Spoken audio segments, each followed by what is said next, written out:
We made it. AJ, are you with me? Or do we still have Did a that come horrible through? delay? Am I back? Did you hear my hey screeners? How you doing? Or did that not come through? Nah, that didn't come through.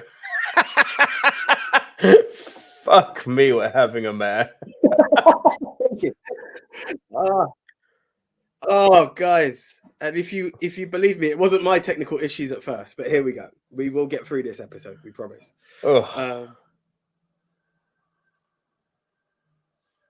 Yes, AJ, you are now frozen. Oh my god, this is painful. What is happening to us tonight? Right. AJ is now frozen. I'm gonna die. I'll kick us off. I'll remove AJ while he sorts his shit out. Hi, everyone. Welcome to the Movie Mount Rushmore Podcast with me, Nico Lurot, aka, as you can see down here, Daddy Goo on my solo YouTube channel, and also Movie Mount Rushmore on Twitter. Normally, I'm joined by my co-host, as you saw before me, AJ. We had a bit of a technical hiccup on the show today. It's really very simple. My wife and I are both kind of sharing the same kind of desk space at the moment, and things get unplugged as we're swapping from one person to another. And basically, my Stream Deck got unplugged, my webcam got unplugged, my notepad, which has got my mic connected to it, was all unplugged. And yeah, I had to figure out what the fuck was going on. Then StreamYard decided that it wouldn't pick up all of the things I just mentioned. And then AJ's having internet issues. So here we are. And I think he's now back with us. Hello, AJ. Am I good? You seem good. Hi. I'm fingers freaking crossed. Oh, I've explained to them we had problems and what the problems were. We're good. Let's just pray to the tech gods. Yeah. Is his name Den? Who knows? That's Paul. Very good, Paul. Yeah. Oh dear me. Whew. How are you, brother? Pre or post? Like crisis. Let's go pre. Let's go pre. Yeah, pre. Mate, I'm so. I think is the answer. We had a good Saturday. We had a good Saturday, and I don't know how time just fucks about. And like I'm doing a bit of studying at the moment as well, to elevate oneself. And yeah, squeezing that and films is a very, very interesting project at the moment. So when you gave me next week's topic, I was like, let's do this. small rejig on this one, and yeah, we'll make it happen. Next memorabilia, that is the best news I have ever heard. Well, looking good now. Smooth tech. Love it. Like it's a bit off compared to yours. Let me see if I can. Let me see if I can fix that. That's better. We'll go bigger with movie that. pod. Loving that as well. Fuck those dudes at Clash of the Castle. Oh, so context, AJ. When I was on Bigger Movie Pod a week or two ago, one of the best podcasts out there that's not ours, please go and check out the episode I did with them where we talked about Deadpool for 1 hour and 45. It was moist. I mentioned the whole spider in the valley. Love it. Cool. Bro, the moment you leave London, it seems you enter Little Britain. I mentioned also on Bigger Movie Pod that, when we went down to the seaside, it took about 5 minutes to run into a local. And I said, oh, what's it like living here? And they said, it used to be nice, but there's a lot of immigrants now. I was like, fucking Little Britain. You got to love it. You know what? Thanks again, Bigger Movie Pod. I actually thought it was something to do with stolen gimmicks, but we won't get into that. But do you know the one that really bugs me? And I don't want to put the person on blast, but I'll put the scenario on blast. I have a neighbor who lives, former neighbor who lived in London, right? Then comes out with a statement that says this lady has moved to Wales. Well, screw it. We're going to go for she. So this person has now moved to Wales. She's moved to Wales. And we're talking about something. This is a good 10 years or so ago. And talking about, I think it was around the Brexit time. I was like, oh yeah, they'll do that here, but they won't do it where I live. Like, I can't remember what it was exactly. It couldn't have been Brexit because Wales would have been affected. But it was like, oh no, we wouldn't do that. All that immigration stuff, wouldn't have it. No, it wouldn't happen. No, it wouldn't happen where I live. Couldn't happen. Oh yeah. Do you know what pushed me even more to the brink of this whole thing? One, did you realize you were talking to a black man when you said that? And then it gets even better. Your son's mixed race, darling. So where are we going with this? You know, and it's these little elements of Bro, this is Nigel Farage territory. He's like, I don't like immigrants, but my wife's a German and my kids are half German and half immigrant. It's like, bro, like that's literally the levels of fuckery we're talking about here. Yeah. You know, and do you know there's a line you used to get, and I suppose you wouldn't know it, but a line you would get as a person not from the country, or well, I'm born here, and it'd be, oh, you know, these black guys, not you though, you're all right. These black guys, not you though, you're all right. No. Not you, you're all right. Ooh, bro, can I tell you something which I'm honestly ashamed to admit? One of my fucking family members said something like that recently, one of the elderly generation. And bro, your name literally got brought up. And it was like, AJ's all right, but you know, the other ones need to be. I'm like, are you fucking out of your mind here? But these are, and the thing is, it's I just want to be clear, not Coco. I could guarantee you, I would have put money down. I didn't believe it was. No, it wasn't Coco. But like, I heard this and I was like, I'm good just because I'm feeling sadomasochistic. Entertain me with your logic. Why do you say that? The first thing, and I was like, oh, well, that's the best you've got? It was like, oh, well, I'm on the bus. I might be giving away who this is in my family, unfortunately, here, AJ. I apologize for them. But when I'm on the bus, it's always the young black kids who put their feet up on the seat. And it was like, my wife does that. I do that. Like, do you want to know a fun fact? I don't. But do you know the thing I actually answered her with? That what I just shared with you wasn't the answer. What I actually said to her was, do you want to know something else about traveling on TFL? Whenever I'm taking my daughter to nursery, every single time I get out at West Hampstead Station to take her up the stairs, because there's no lift at West Hampstead. Yeah, that's my station as well. So it's always a young black kid who offers to help without fail. Not once has a young white boy offered to help me. It's always a young black kid. You know why? Because the fucking mothers raised them properly. So this idea of, well, it's true. This idea of like, oh, the black people misbehave. But the fact that I've got this shit in my family. And then I went, go on, next. What else you got? Like, oh, and the knife crime is highest amongst the black community. I'm like, where the fuck did you read that soundbite?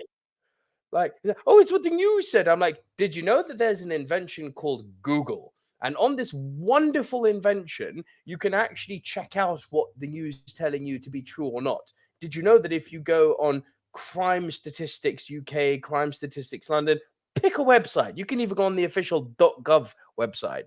Do you know who commits the highest rate of knife crime in London and the UK? No, I thought it was black people. It's not fucking black people, it's Albanians. What are Albanians? White people.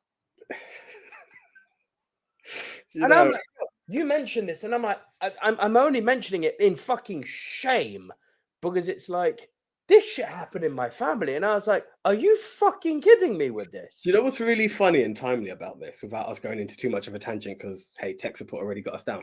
But I was watching this clip on Instagram today, and it showed where Golden Girls tackled the Confederate flag. And it was like, when you don't realize what it means and you stand up for it. It's this small snippet. I'll try to send it to you, actually. And it was really awesome the way that, as it progresses, the Southern lady who was like defending this flag was like, oh my God, I've now realized what that actually stood for. You know, it was really funny. And it's these things that you get along the way, you know. Again, not going to make it a race issue thing, guys, but I remember the news. The news would always say, a young man has been arrested for something. You knew he was wrong. Because the next line would have been, a young black man has been arrested for, you know. Yeah. Exactly. It's like, but, and this is what I said I'm not going to, oh, I nearly mentioned the name here. I fucking nearly did a roll there. It's not going to happen. Nearly. That's a throwback to season 1. Gavin, you know.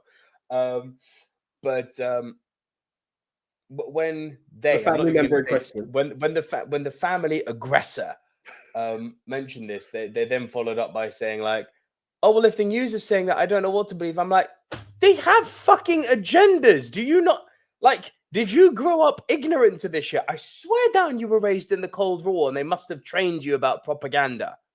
Like, seriously. If I just said to you, I saw a pig flying out my window this morning, you would just take it at face value? Question shit, motherfucker. We live in the wonderful age of the internet where you have literally got a wealth of both, fake news, hate to use that term, but fake news, propaganda news, political allegiance news, neutral news, and also just some fucking facts. I'm the flying pigs, you get me? Like, bro, it's a fucking mad one. Anyway, look, rant over. I'm, as I said, I'm ashamed of some of my family members. And look, it's a generation. I know I'm not alone. I know we've all got some boomer level family members who are like, you are out of time here when you're saying shit like that. But look, who's in the chat? Who's in the chat? RJ Skarenki's here. I'm praying for everybody that's going to get affected by the massive snowstorm in 35 states. Come on down to the Jersey Shore because we're going to be safe and far away from this stinking storm. Please stay safe. Anyone who's going to be affected by that. Indeed. Gavin Mann is here. Bigger Movie Pod is here, of course. Hey, AJ and Nico. It's Rob here from Bigger. How's everyone doing? Thanks again for joining us a few weeks back. It was a moist masterpiece. You're damn right it was, Rob. Ibrahim Al-Mala is here. Hi, everyone. Francis Lalonde, as I said, is here. Hi, all. Who else have we got? Mixed Memorabilia is here. Hello, everyone. Straight Outta Compton is not making my list on the basis of whilst Jason Mitchell as Eazy-E rightly stole the show, Eazy-E should have been portrayed even better. Times 8. Times 8. Like that. I love that movie. We'll talk. What anyone else here that I haven't noticed? Not for now. I'm sure we'll have other people joining us. If you're not able to join us live, shout out to the pod squad, people like Andy Hart, Chris Trengrove, Jen Thompson in Dubai. Shout out to all of you guys, and shout out to Billy Mount, Tucky, other people who normally join us who aren't able to join us live tonight. Love to all of the film family, no matter whether you're live squad, pod squad, or VOD squad. Love you all. That's the one. And Bigger Movie Pod says, AJ, your screen lag is giving me New World Order entrance vibes. You have got a bit of a kind of New World Order. Oh, guys, I could only apologize. As much as I that's me, and that would have me like gas to the thing. Just in case you wondered, Bigger Movie Pod, sorry. Check the t-shirt. Like, we does this. But my internet is playing up something rotten today, and I mean rotten, and it's really doing me in. Like, really, you are the most geographically unlucky motherfucker I have ever met when it comes to internet. Well, do you realize I was in a good spot, and then I've moved? As simple as that. But yeah, do you remember that whole Southall situation? Finally, Virgin Media's come to town. Can I just say it to anyone in the UK? If you think you, and I sue me for defamation, I have actual proof of this. If you think you have good internet with OpenReach, try someone else. They are categorically the worst. And that means Sky, that means BT, that means your Vodafones, your EEs. It stinks. It stinks. Anyway, enough. We have a podcast to do. Nico, would you like to tell everyone what the podcast is all about, please, bro? Yes, it's basically a top 10 show between two best friends from school. Here's how the show works. We get assigned a topic, or we assign ourselves a topic, and we go our separate ways, and we come right back here into recording and deliver to you, the Silver Screen Dudes, the Film Familia, our friends and acquaintances, our individual top 10s. This week, I will go first, delivering my bottom 3. AJ will then deliver his bottom 3. I will then deliver my next 2, AJ will deliver his next 2, and then we will trade one apiece when we get to our top 5 positions. If at any time, while we are rounding off our individual top 10s, one person has a movie in a higher position, that person will say, punt. And we will punt and talk about that movie when we get to the higher position. Once we have both rounded off our individual top 10 lists, we will create, in the voice of Chandler Bing, the movie Mount Rushmore. These are the 4 quintessential diverse must-see movies of the genre, which this week is top 10 movies set in Los Angeles. Do I add an extra I will go on record now and say, wow. Fuck me. Oh. This list is insane, bro. Like, Gavin Mann put a tweet out a few days ago being like, y'all are aware that this could be one of the best top 10s you've ever done. I'm like, say no more. This is so good. We're going to do it 2 weeks in a row. That's not a prediction. That's a spoiler. It is. Also, as much as it became a spoiler, we didn't actually, how can I say it, plan that properly. So there might be a few bits that cross lines. We figured it out like 15 minutes before that we should maybe just try and make, as much as we won't show the order, just try and make our films a commonality. So it's not like, oh, that's a really good film. Tune in next week to see what I think about it. Like, hey, here's my Orange Cassidy thumbs up. Hey, OC. Well played. But more than anything, before we do go into it, once we, the Silver Screen Dudes, have created the 4 must-see movies of this genre, it's over to you, the screeners, to go for the even more important challenge, because you have to head on over to @MovieMT Rushmore, or more importantly, at Movie Polls for You, fronted by good old JT from We Love Movies. And there, you will be able to vote for El Capitan, El Numero Uno, the best of the best of the best, with honours, sir. And in the words of Highlander, there can only be one. In the end, there can only be one. So, last week our topic was the best movie with a number in the title. This was a bit of a weird one because we weren't overly happy with it. We were not happy with this Rushmore. I'm still not happy with this Rushmore. Right. I think it's my fault. I fucked up by not putting 7 in. And I also fucked up by not putting 2001: A Space Odyssey on my list. If I'd kept those 2 in and those 2 had been on the Rushmore, I think this would have been way closer. Because this is literally 2. AJ, spoiler, this is 2 versus 2. Yeah, I thought so. Right, our contenders were 7 Samurai, 1917, Ocean's 11, 12 Angry Men. And by Ocean's 11, we mean Clooney and Co. Right. Correct. In at number 4, 1917. Yes, sir. 1917 got 14% of the vote. Ocean's 11 at number 3. Ocean's 11 at number 3 with 19%. Now it's harder. And now it gets tough. Oh, your number 1 versus my number 1. And I think the way film has seen it, I'm going to go with 12 Angry Men at number 2. Nope. 7. Well, you should be happy. Your number 1 is. You better say I'm happy. My number 1's the number 1, but I predicted it wrong at the end. 7 Samurai. I was surprised by this because I thought that was like one of the Holy Grail movies on Twitter. It turned out not to be. 7 Samurai came in second with 29%. 12 Angry Men kind of whooped ass, 38% at number 1. Do you know? And it's such a sad thing. It's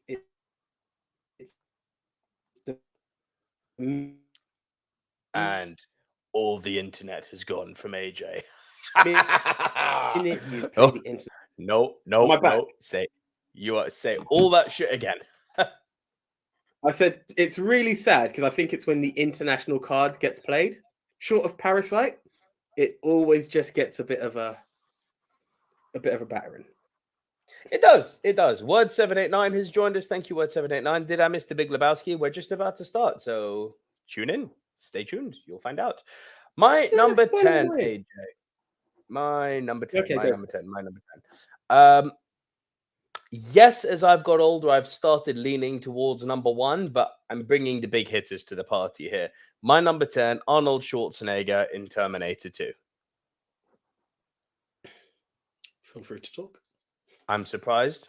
This is not a punt. I'm very surprised. This is not a punt. So, if I said AJ from the 28th of Feb is going to say punt, does that work for you? Okay. Fair enough. It's just fair enough. Look, I see where you're going. Okay, look, I'll say this. I genuinely now, as I've got older, believe that Terminator 1 is a better put together movie. It's better paced, and everyone keeps harkening on about how Terminator 2 is the one that set the framework for the entire franchise. I don't agree with that. I think Terminator 1. Well, no, the framework was there from number 1. Correct. The framework was there. The formulaic approach to these movies, which is Terminators arrive, they steal some shit, you have a chase, you have an exposition scene, you have a final scene. That's literally how these movies unfold. And that all started with Terminator 1. Again, people may go crazy here. I much preferred seeing Sarah Connor as a damsel in distress than a kick-ass woman. Not because I don't think women can't kick ass, like, don't paint me with that brush, but the jump from the first to the second, it's like, that is a radical character change. And I didn't see anything that would have triggered that in T2. And the more I've watched this movie over the years, the more I've realized that doesn't perfectly connect. But it's fine. I also have to say, although I love Edward Furlong, the actor, again, as I'm getting older, especially now that I'm a daddy, I do find him to be an annoying little prick. Like, that scene where he turns to the biker and says, "Are you calling moi a douchebag?" Moi. I'm like, yes, I'm calling toi a douchebag. I would take the whooping just for the sake of calling you a douchebag. There is no doubt, though, what number 2 gave the world were the special effects. You know, what James Cameron did with the effects department in Terminator 2 is something that you've often said they've always tried to capture again, and they haven't succeeded. The most recent one, Dark Fate, actually, I think, did a very good job with the liquid metal. But I think there'd been too much trauma caused by the franchise at that point to really give a shit. I'll maintain Dark Fate is not a bad movie, but it was too little too late. It was too little too late. It was too little too late. Terminator, I think they progressively get worse.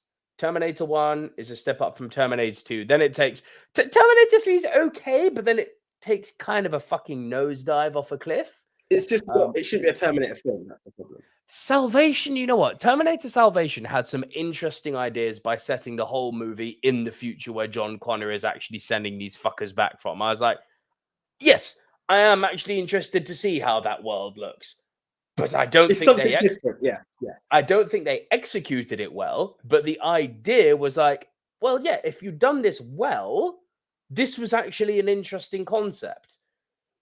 But, you know, execution is everything in movies, and they did not fucking hit that one out the park. But it was a good idea. 5 and Jenny Smith. Oh, no. Not good. T1 and T2 are the standouts, and T2 did give us some iconic moments with the liquid metal. So yeah, that's my number 10. Thank you. Okay. I'm still hesitant of whether this shouldn't be higher or not. That's the problem with this fucking list. This list is like Seamus. It's banger after banger after banger after banger. It's like every movie on here is a banger. It's ridiculous. Can I be honest? And it makes right. I'm just going to cut you there. It's the one time I have looked at them up because each week I'm like, oh, should that be in? Should that not be in? Short of my 10, which I'm a bit split on, and the rest of them, they're all. I looked and I just swallowed. I went, what a list! I have never ever done that in all 6 seasons. Have I looked at a list and go, ooh, yeah, really? So I know how you feel. Francis Lalonde, no, to answer your question, so this week is top 11 to 20 films set in Los Angeles. No, it's a top 10. Then next week is a whole other top 10. Like, we're not doing like the 20 films in Los Angeles. It's like 10 and 10. It's like 10 films. And, had we thought of it, another. It probably would have been. Had we thought of it, it probably would have been, but it was just too late to do that. We could have. We missed the ship on this one. So it's just top 10 and another top 10. Riri Thomas has joined us. Thank you, Riri, for coming. Hello, good evening to you both. This will be a tough one. Yes. Mixed Memorabilia says, the LA film I'm shouting out is a cult classic, a great film, a timeless masterpiece, an incredible film that if you watch it, it's nothing but praise for the film Blood In, Blood Out. You mentioned this on Twitter. I haven't seen it, unfortunately. It might make it next week because I haven't seen it yet. Right. Riri Thomas says, I do think Terminator 2 is overrated slightly. I think Aliens is a better sequel and a better movie. Oh, Aliens over Alien. Riri, with that one, just whatever day you catch me on, I could have a different answer. Those two movies are so fucking great in their own ways. Yeah. Word789 says, I will always prefer Terminator because of it being more in the horror thriller genre. Yes, I agree. And Mixed Memorabilia says, T2 was amazing when I first watched it, even considered a rare, better than original, but over time, like a fine wine, the first Terminator is the best for me. I agree. Thank you, guys. I know I'm glad I'm not alone here. But my number 9, on another day, this could be higher. My man, Denzel Washington, Training Day. Had to do it. Coincidentally, bro, my number 9. Don't it hurt to put Training Day that low? I was like, did I really do that? Honest to God, I was like, did I really do that? Right. But I'm just juggling with these other films, and I'm like, they have some really good emotional. Like, there were so many different factors, and I was like, it's landed, it's made the list. It's made the list. And that was just the way I had to do it. And honestly, I feel I could take my top 10, top 9 for sure, put them in a bag, shuffle it about, throw it down, and whichever way it landed, I'll casually accept it because I have a good appreciation for all of these films. Yeah. Training Day is sensational. It really is fucking incredible what Antoine Fuqua did with this movie. It oozes cool and it oozes grit. The only person I think could have maybe directed this better than Antoine Fuqua would be Tony Scott. Tony Scott with his grit directing this, I'd be all fucking for. But like, Fuqua was on such fine form directing this movie, and it's just such a great idea. It's like, let's do the buddy cop movie, but a fucked up version of it, whereby they don't get along. One of them's like a rookie, and one of them's like a bad motherfucker. Like, the line here isn't just blurred between what makes a cop and what makes a criminal. It's like, no, there is no line. It's all the same thing. There's no blur. It's like, it's crystal clear. It's as clear as this water I'm drinking right now. It is clear. The cops are criminals. It's very clear. Interesting social narrative considering the year we live in. But there you go. Well, yeah, that is also quite true. Sadly, it is.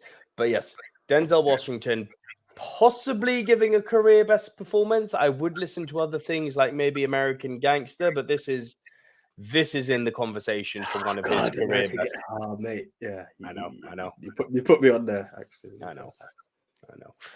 He's so fucking good as Frank Lucas, isn't he? Yes, he is.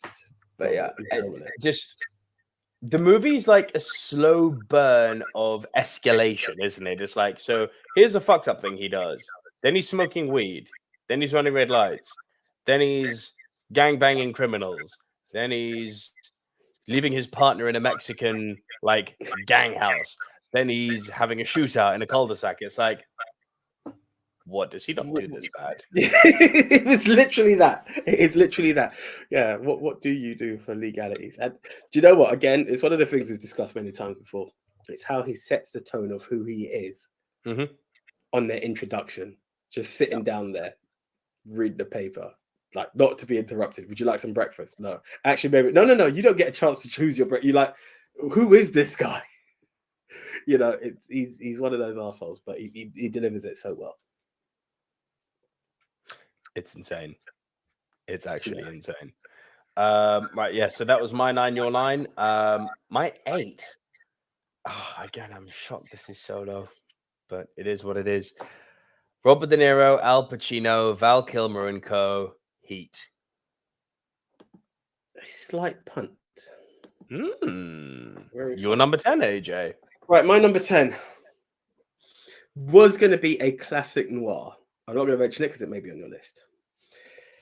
And I've battled with not putting that classic noir on there for the longest time. But I have to show some credit to a film that I have no noir movies on my list. Will it be on your list? That's not true. I do have a noir movie on my list. Neo noir. Classic noir. Anyway, classic. It's a 90s noir. It would. No, I'll leave it. Screw it. For it. It was going to be Chinatown, but I've been very challenged by this film. To Live and Die in LA. Yeah, I've heard of this. Yeah. It's a very interesting film with Willem Dafoe as your top villain here. And I honestly, most of the other actors I don't even recognize, but this film was really something that blew me away. It's honestly something I need to watch again to take in on depth. But the story is of two cops who are on the chase for a guy, chasing down a criminal, go figure, who is played by Willem Dafoe, who does counterfeit notes, and that's his game. And the senior cop says to his younger partner that he's working with, like, this cop is 3 days away from retirement. He's got a lead to this, and his younger partner's like, "Let me come with you. Like, we're a team. We can do this." He goes, "You'll be there for the arrest, but I need to follow this lead to get more info for it." And as he does go for that, he gets murdered. So 3 days short of he's murdered by Defoe and crew, and now his partner's on an all-time revenge mission to go out for him, and it's all a matter of leads and finding out who's involved, what he has to do, all the different shortcuts and what he has to do to go into it. And it was quite an interesting story, and there are some moments where they get leads into something and then it doesn't turn out to be the lead they expected. It's absolutely insane. It's a good watch. It's the youngest I've ever seen Defoe, if I'm honest. This was in 1985, and it's kind of weird seeing it to a degree. But yes, it's a good watch. It's a good watch. I am due a rewatch on it just because I know there are some parts I missed out on it, that just to connect a few dots in there. But it's not only a cop chases bad guy, but it's also got a revenge plot to it, and a nice film. This is a William Friedkin movie, if I'm not mistaken. Yes, I believe that was I'm sure I saw his name along the screen. Yeah.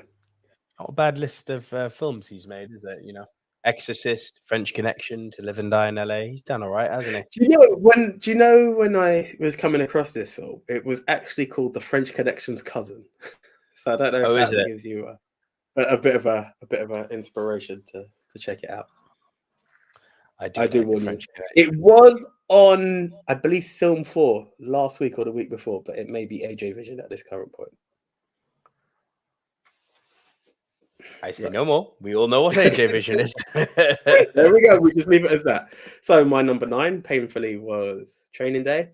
In at number 8, again, another toughie to put it there. Reservoir Dogs.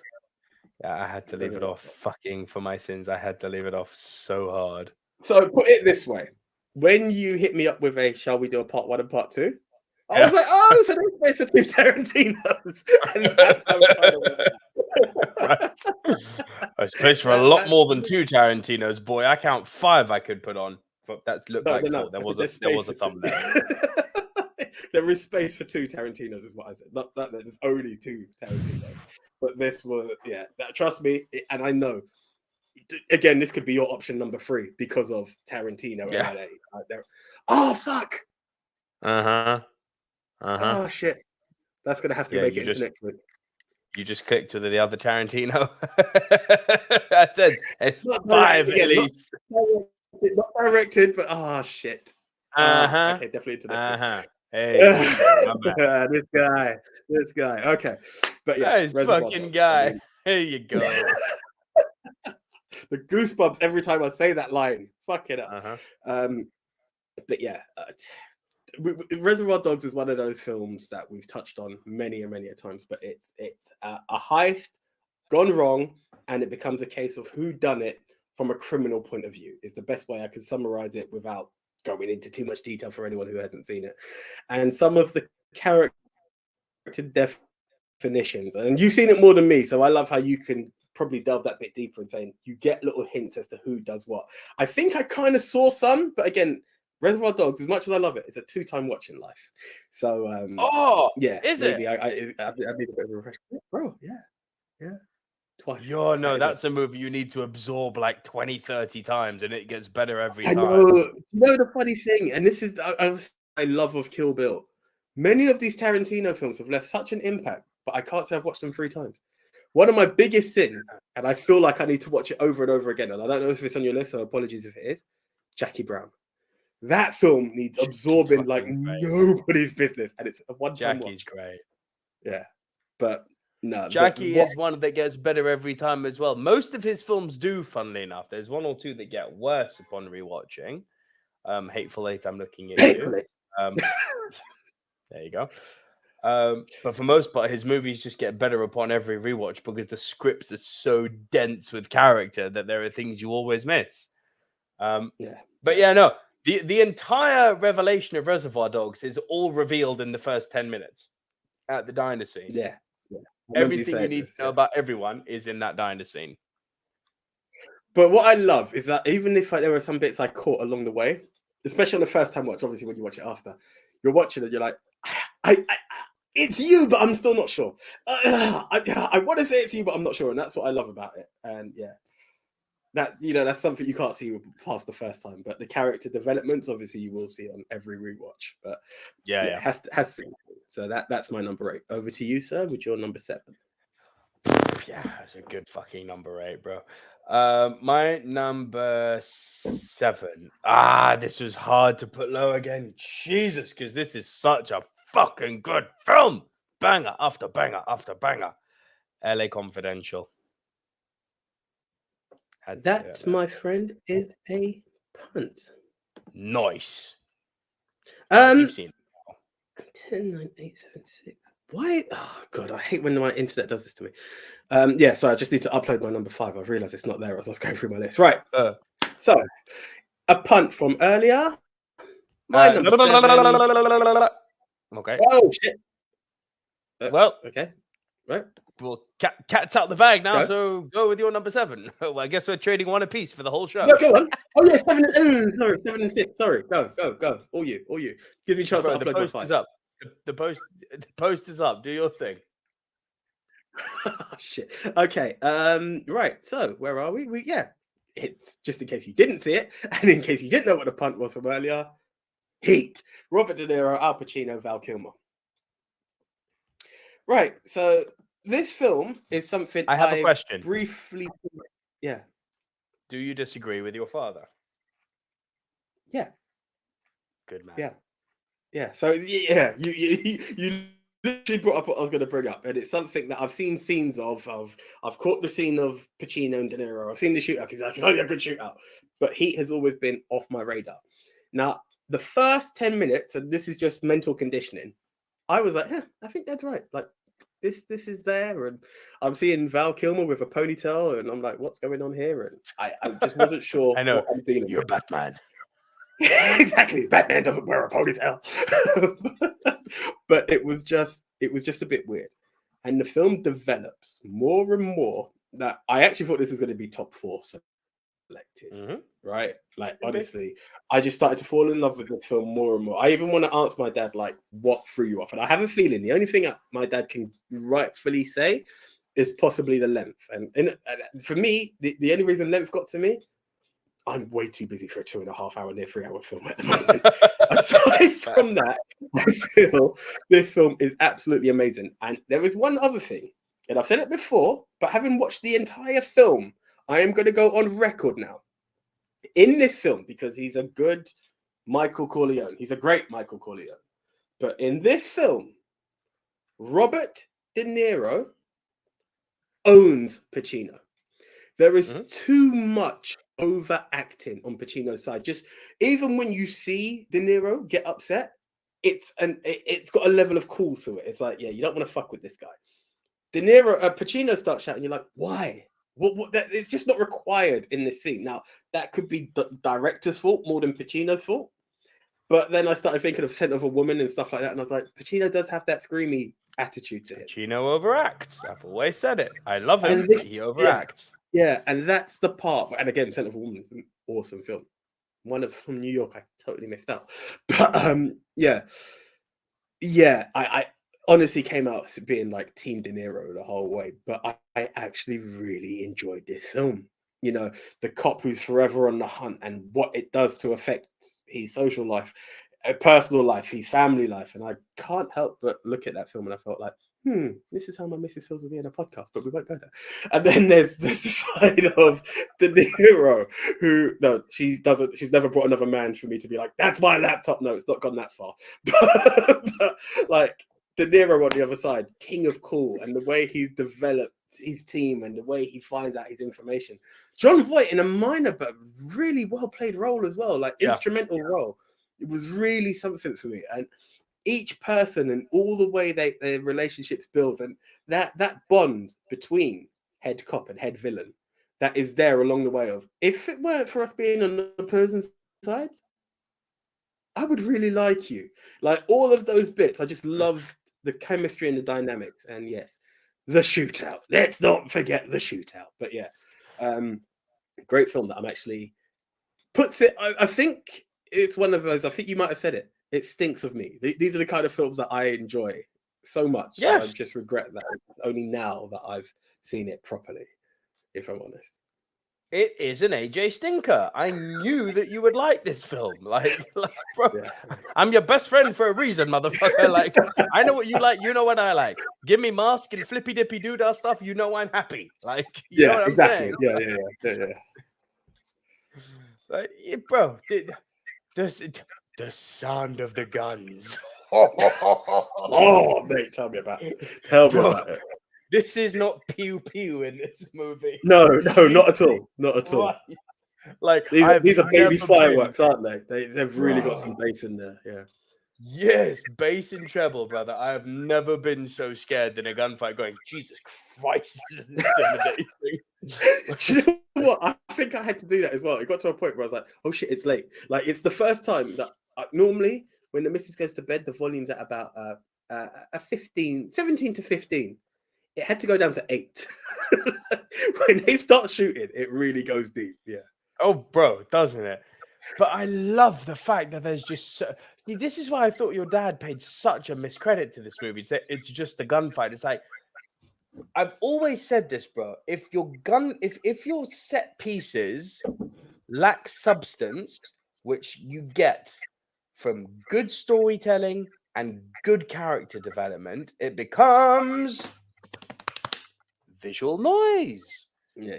That if that scene didn't have everything that came before it, and equally everything that came after it, with the characters interacting, with the heat being on, with the cat and mouse game, it's then just a loud bang bang fight. It's it doesn't have anything. It's like you can't just have good fight scenes. It doesn't exist. Good fight scenes are good because of the things that happen outside of the fight scenes to give it value. Yeah. Yes. Otherwise, it's. But I can be honest. My dad is a visual noise kind of guy, and this is no discredit to him. Like there are certain films that would probably come up on the list that I know is probably going to be on your list, which is going to be on my list next week. He has no time for. Him and his sister, my aunt, have a thing of how many people die. What's the body count? Okay, I'm in. That's the kind of like my dad lives for the lobby scene on The Matrix. Do you know what I mean? Well, show him Tom Yum Goong, I beg you. Oh, he'd probably be all over it. All over it, I'm sure. Like, you want body count? There's some bodies. There you go. It makes The Matrix look like not so much. Fuck yeah, no. Brother, I'm just going to reload quickly. Put this out. You carry on. I'm just going to reload quickly because I'm getting some echo on my end. Cool, no problem. So, Mixed Member said it's a great film. It has depth, and I can rewatch the film. This film timeless. It's that good. LA Takedown is the original, and Heat is better than the original. De Niro is just brilliant. I am now interested in LA Takedown. So thank you very much. And guys, if I'm fuzzy, I can see my Wi-Fi signal, and anytime StreamYard does that, I know I'm in the shit. So apologies for the fuzziness on this. Let me swap him back over. He's pushed back in. Cutting out. My DVDs arrived. Flash Gordon cereals. Have fun, everyone. Okay. Enjoy, Francis, and hopefully catch you soon. And Mixed Memorabilia says the main bank robbery music soundtrack was excellent as well. I forgot the artist at the moment. Oh, and I believe Ibrahim has answered that. City of Lies. And, that's films. Sorry, no, apologies. Sadly, not on my list. But I've seen it. Cool. That was my 7. Bit of a spin out of our usual format, but apologies. It's all good. Right, my number 6. City of Stars, are you shining just for me? One of my favorite movies of the 21st century. I've got to bring in La La Land. Come on now. How am I going to talk So about I'm LA? shocked. And why?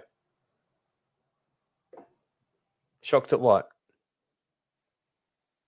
I thought it would be higher. Yeah, so did I. I thought it'd be higher. So did I. So did I. And then and then I saw my top 5 and I was like, well, fuck am I meant to do?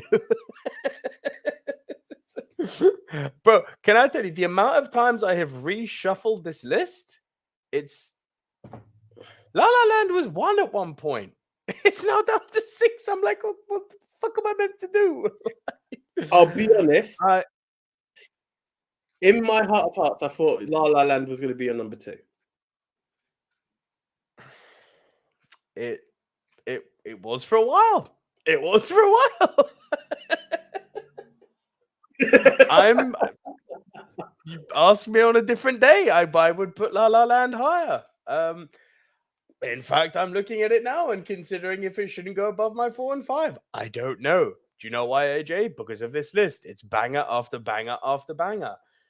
La La Land is fucking wonderful. As the poster says, it's for the ones who dream. I've said this so many times and I will never fail to say it. I am so sick and tired of the populist, non-founded hate this movie gets. Now, don't get me wrong. This is a radical generalization. There are people who saw this movie and it legitimately didn't resonate for them, and that is absolutely fine. We all come from different walks of life. We all have got different life experiences. Some movies hit us in certain ways where others don't, where they do for some people. I get all that. But what I don't like is hearing the regurgitated sound bites. You know, like, Avatar's not that good. James Cameron's not that good. Avatar 2 isn't going to make money. No one cares about Avatar. Ha ha ha ha. Suck my furry spider. There's a throwback to the top of the show because I'll tell you what. Oh, look, it's about to make the $2 billion club. That's not me he's talking about. Titanic, I saw. Yes, it did. Can we just take a moment to realize that James Cameron has got in the 5 top grossing movies of all time, 3 of them are James Cameron movies. Like, what the fuck? You want to play, and people are in the game of doubting Do you know James what? Cameron. While we're on that, though.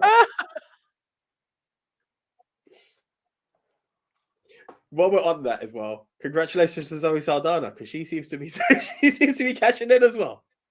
She doing good. Girl like Zoe doing great. She's doing real good. And La La Land has got equally populist negative sound bites associated to it. The type that when you just barely scratch a person beneath the surface in a debate, they break down. It's like the theatre snobs who are like, oh, I didn't like the casting of Ryan Gosling because he wasn't doing proper hand gestures during the tap dance scenes. I'm like, what does that add to it? Does that have anything to...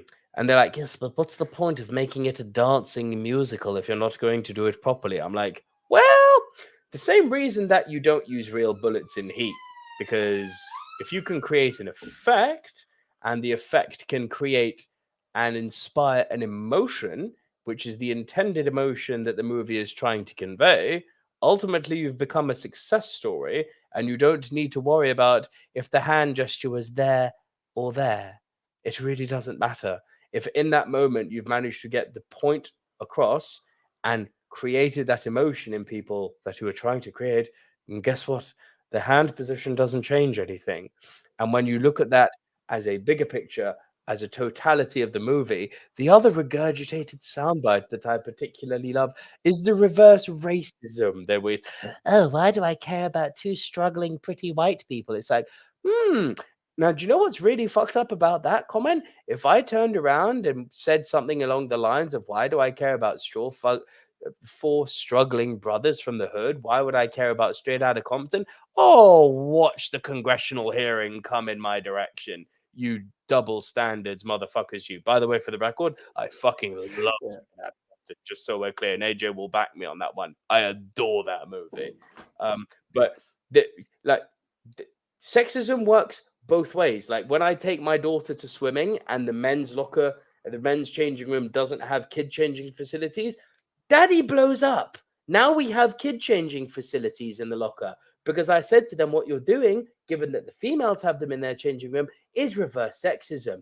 The reverse can happen, yeah? Reverse racism is a thing. Yeah. Why do I care about pretty white people? That's not okay to say, because if I was to say, why do I care about pretty black people, y'all would be pissed off.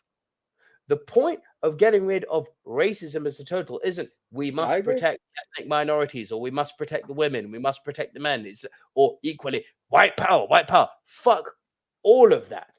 The point is to normalize everyone so that we don't have these preconceptions and notions about the other side, and to not even refer to them as the other side. And so we can get to a place where we can all become people and hate on each other for things like, you broke my fucking car, arsehole.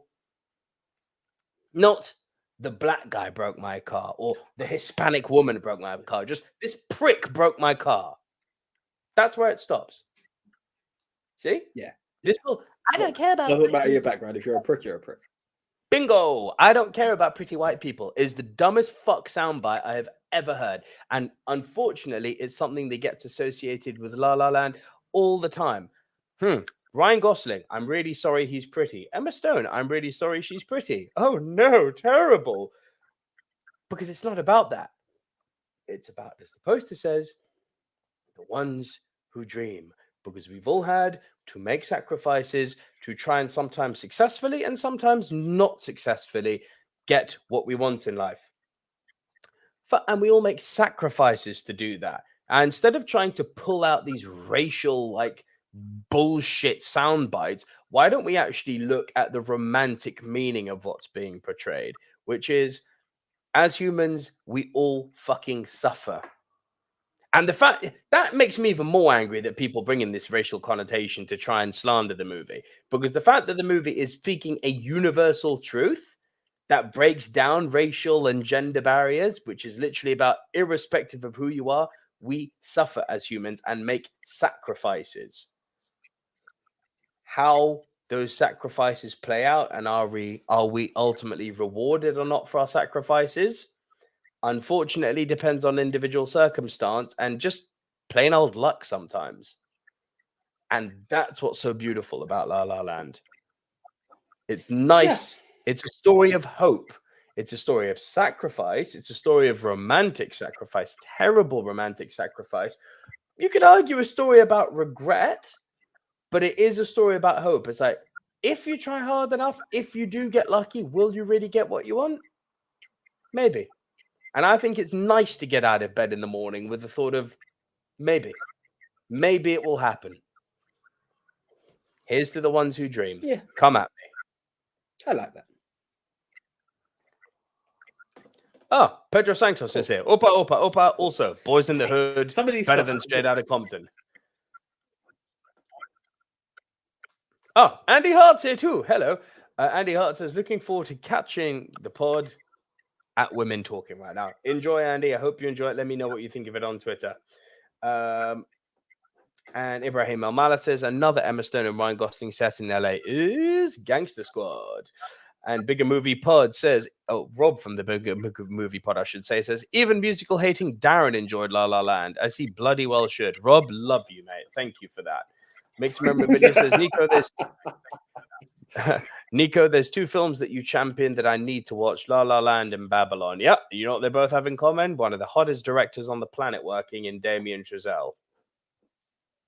AJ, you're number 6. Do you know what's really annoying? Babylon. I saw the poster for Babylon on the bus outside my window today. I really need to catch that film soon. So good. Yeah, so we saw my number 7 because I was too eager in Heat. And in at number 6, another one of my favorites. Sorry for my internet. Has it come up for you? It has. Can you see a different picture? Yes. Right. It's Fallen Down with Michael Douglas. Yeah. Have you had a chance to catch this film? Oh, for flip's sake. I haven't. God, this internet is terrible. It took me a minute there to catch it. I haven't had a chance to catch it yet. I really, really want to. It's one of those films that I always, how can I say it?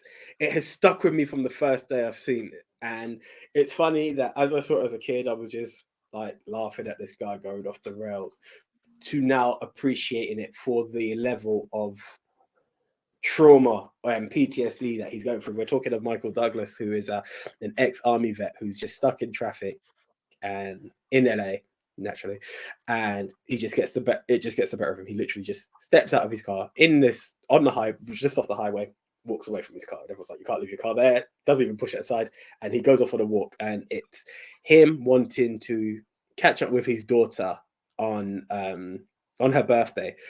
And Robert Duvall is now tasked with following the chaos that has been created by Michael Douglas. It starts, if I remember correctly, it starts off with him smashing up a Korean store because the price of a Coke is overpriced. And you know, like how you level up on weapons in a video game? It kind of starts like that with him. So he starts off as a man who takes a baseball bat. Then he starts taking on the gangs, and then he gets like a bag of guns, and then he just levels up with his craziness along the way. And it's the small bits of life that frustrate us, but when you're in the zone that he's in, he really takes it out on them. So it's, you know, as I said, the overpriced Coke from a store, the images of a burger in a fast food chain not matching what the pictures show. It's the challenges along the way, and it's just him wanting to get to his daughter, Robert Duvall, on a day that he should be retiring, chasing him down. I've absolutely loved this film.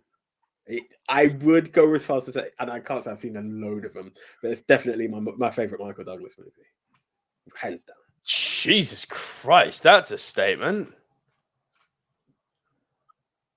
For me, yeah, it's always stuck out for me. Oh, fucking hell, that's some praise. Mixed Memorabilia says, yes, AJ, what a brilliant film. Nico, you will never look at a cheeseburger the same way. Pedro Santos says, funny enough, especially as a man who doesn't like McDonald's, it will get to you more. The scene in the basement with the neo-Nazi feels sadly too up to date. And Gavin Mann says, and your favorite Schumacher film, AJ? Ha! Shots fired. You don't understand the shot. You do understand the shot. There you go. It probably is. Yeah. I know the shot. I know the shot. And I was tempted to go, actually, but no. Falling down actually does outdo anything else. Trust me. Fuck off. Bro. You are trapped in such a nostalgia prison. You are in such a nostalgia prison with that movie. The day that you actually go back and rewatch it. I don't get me wrong. The last time I put it on, I did see the cheese. No, I did. I put it back. I didn't finish it. I went back and I saw the cheese, but I still love it. I still love it. Yeah. Oh, I mean, I respect you for standing by it, and I respect you even more. Defense, yeah, bro. I respect you for having the balls to say that. This net is killing me. I know the net is killing me, but I respect you for having the balls to say that Kilmer is your favorite Batman so often live on pod. I'm like, you know what? I don't fucking agree with you, but I respect you for standing your ground so much. It's not a comic book one, so I don't want to go too deep into it, but it's the balance that I find of a Batman and a Bruce Wayne. I think he's portrayed it the best for me, and I'll just stick with that. Like, I appreciate what came after, but I just don't believe it matches what Val done for me. Okay.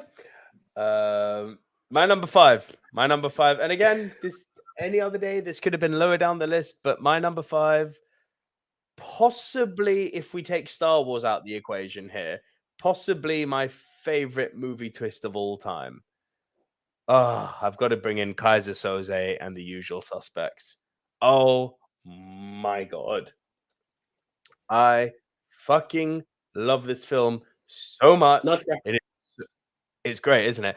It's so infinitely rewatchable. Every time I watch it, I find a new clue, a new detail, a new little piece of the frame that I hadn't noticed before. I flip-flop back and forth between theories.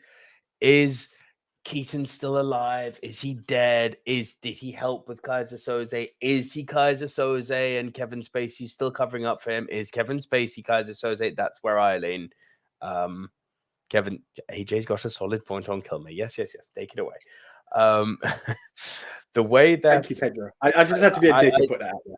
I know. Yeah, have your fun. I personally am with the leaning of Kevin Spacey's Kaiser Soze, both on screen and in real life.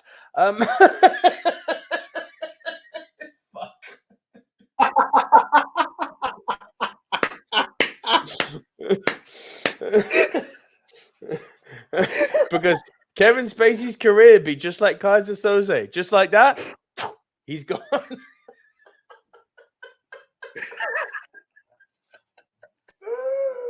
Oh, I'm so gonna get in trouble for that one. I'm gonna get in trouble for that one. Fuck it, it doesn't matter. It's out there now. No. Oh, yeah. The studios will not be happy with that comment. I'm not getting invited to any premieres ever again, am I, AJ? It doesn't matter. Neither is he, so fuck it. Fuck it. Literally fuck it. Whatever, it is what it is. Yeah, look. Usual Suspects, really perfectly confined story with Bryan Singer at the helm. All-star cast. You've got Gabriel Byrne. You've got Billy Baldwin. You've got Kevin Spacey. And there's others I'm forgetting. Jesus Christ. But y'all know who I'm talking about. Benicio del Toro, of course. Is it Sizemore? Is it Penn? I can't fucking remember. It's killing me. There are other people. There are Kevin Pollak. That's what I'm trying to pull for. Kevin Pollak. It is such a perfect storm in a teacup, this movie, with a very simple plot of guys coming together to pull off a heist, and then they get another job, and then they find out who they're working for. And it happens to be the fucking boogeyman known as Kaiser Soze. Who is he? He's the one, well, he's not fucking John Wick, I'll tell you that, but he's the one who the mafia and the gangsters tell their kids, don't disrespect your daddy, or Kaiser Soze will come and get you. He is literally freaking Maxwell Jacob Friedman of AEW fame even uses a line from AEW. The greatest trick the devil ever pulled was convincing the world that he didn't exist. It has just got such a plethora of iconic lines. And yes, I know we're not allowed to praise him because he's a very horrible human being, but my God, Spacey is good in this. Like, fuck me, he is good in this. Do you know what? Despite Spacey, this is probably this and American Beauty are probably the two Kevin Spacey movies that I will forever go back to just because they're so fucking good. It's hard to put them down. I'm gonna hit you up with something in a bit. This He's film back. was a bit of a weird one. No, thank God, no. This is a weird one for me because I'd seen it post revelation of who he was, and I hate when it's something revealed. You know, like not Usual Suspects, Reservoir Dogs. I didn't know, so I can play the game of who it is. Because it was revealed before I'd seen the film, I was just dying for it to happen, and I don't think I've appreciated the film for it. That's the one downside to Usual Suspects that I have, and I do. It's a one-time watch, and I do need to watch it again and just try to get out of my mental challenges and just take it for the film that it is. I just like, you're like looking for the points. Like, can we get on with it? And I hate myself for thinking that way when I know something. Very much Sixth Sense. Right, you're the dead guy. Can we get on with it? It just kills it when you know it sometimes, And that's the things with plot twists that can kill me. So I would rewatch it, but rewatch it because, like, honestly, it's one of those films. It's like Donnie Darko for me. Like, even when you know what happens at the end, there are things you pick up on each and every time that just make it better. I think it helps if you don't know what happens the first time, Of course. And I think, that's what I need. I lucked out on, and I just need to try and rewatch it on a fresh tone, Bro, I still remember when this movie first hit Sky way back in the mid-90s. Jesus Christ, my grandmother still had the house in Cornwall Gardens, right by the Lycée, remember? The basement flat? Yes, no? With me? Yeah. I still remember that, like, that movie. I still remember watching it like, oh, I'm not supposed to be watching this movie. I'm going to go and watch it. I've heard it's really violent. And then you get past that as a fucking child, and you're like, this is really good. It's really good. That was probably my first moment as a child where I was watching an adult movie and I wasn't enjoying it for just, the things which you're not supposed to watch as a child, the boobies, the blood, the swearing. It's like, wow, this is a good fucking film. Do you know what? I think there's a film that I was meant to double check to see if it was on my list that is very similar to that. That it had those bits, but you appreciate it for the beauty that it is. It may make next week's list. So I'm not going to say the name just in case it is set in LA. Yeah. Bigger movie pod says to you, anyway. AJ. Keep that solid point in your trousers, AJ. That's regarding Val Kilmer. Mixed Memorabilia says Usual Suspects, brilliant film. John Loftus is here. Thank you, John. Great to see you again. The Usual Suspects, yes. Gavin Mann says Baldwin. Pete Postlethwaite says Pedro Santos, and then follows up with Kobayashi.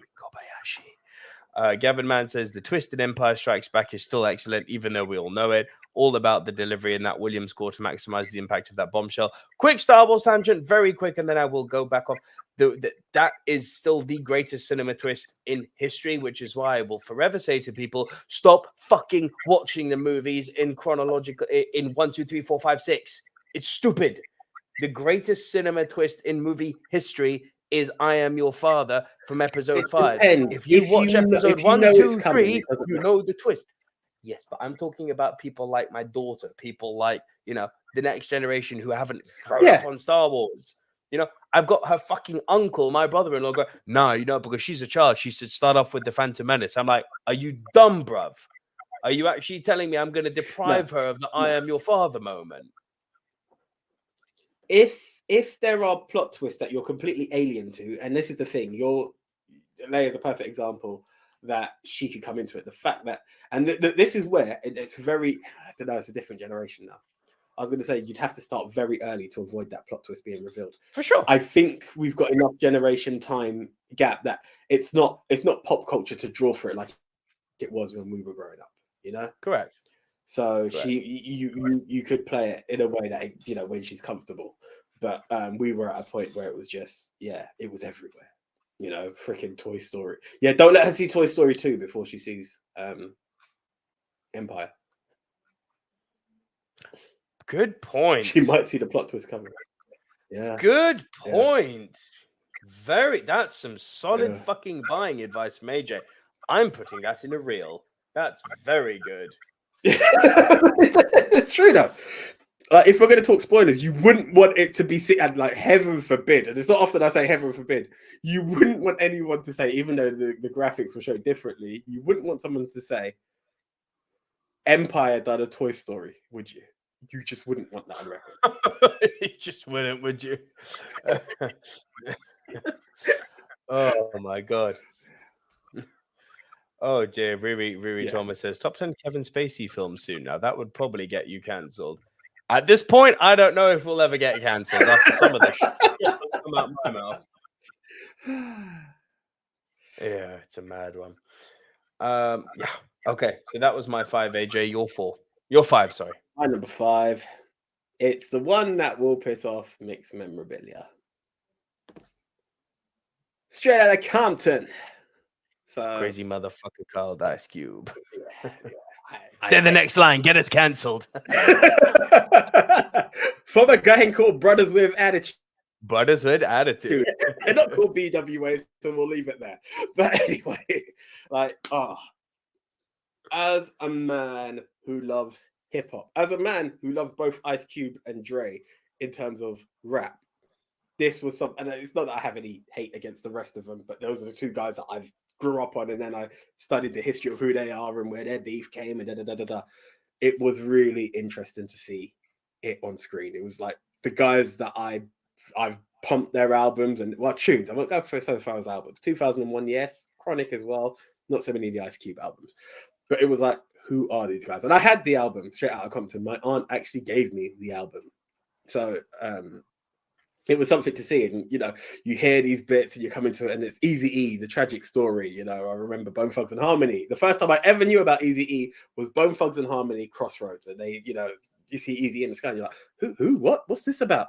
Who's he? And they're like, he was the guy with Dr. Dre. Please educate me. No, I know films take creative liberties. I love Bohemian Rhapsody. I know that's a fucking mess. But it is what it is. You know, they take what they take. You get the crux of the story. And that's what I've appreciated of that film. And, you know, the challenges that they done to open the door to make hip hop what it was. I don't want to say where it's at now, because I think it's a fucking disgrace where it's at right now. That's right. It's just not the same. It's just not the same. But the doors they opened, the people they influenced, gotta love it and show some love to it. I know there are parts in there, Dr. Dre and D Barnes. Yeah, Dre wasn't just the soft guy that he was made out to be, right? I know this shit. I know this. Again, creative liberties. But what was delivered, I loved. And, you know, that the where they made peace just before Eazy died as well is still one of those that touched me. Yeah. Hurt me so much to leave this off my list, I can't tell you. Because you know how near and dear this one is to me. Do you know what? I thought that was going to be number 3 for you. I'm not going to lie. Rob, fuck no. I saw that. Don't do me Bohemian Rhapsody, more like, and I Love Queen. Rocket Man, Rob, sorry. Rocket Man is a pile of shite. That's a double stab there, Rob. I'm sorry. I love Rhapsody. And I remember everyone saying Bohemian Rhapsody.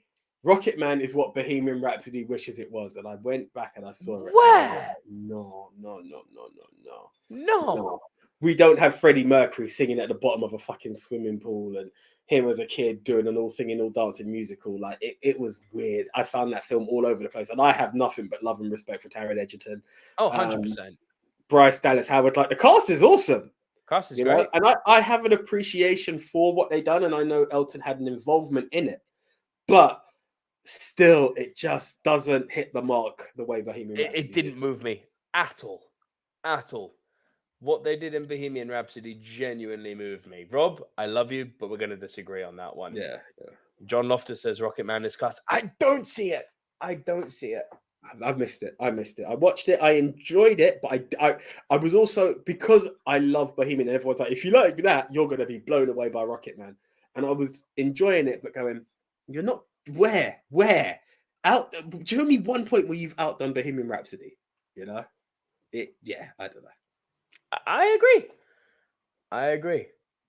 And John Loftus says Bohemian Rhapsody is crap. Bro, I told you, there are people out there who rave about Rocket Man and don't get Bohemian Rhapsody. I am on the opposite end of the scale here, people, and I know AJ's on that scale with me. Yes. And I'm going to piss people off a bit later on too as well. Don't worry. I'm here all week.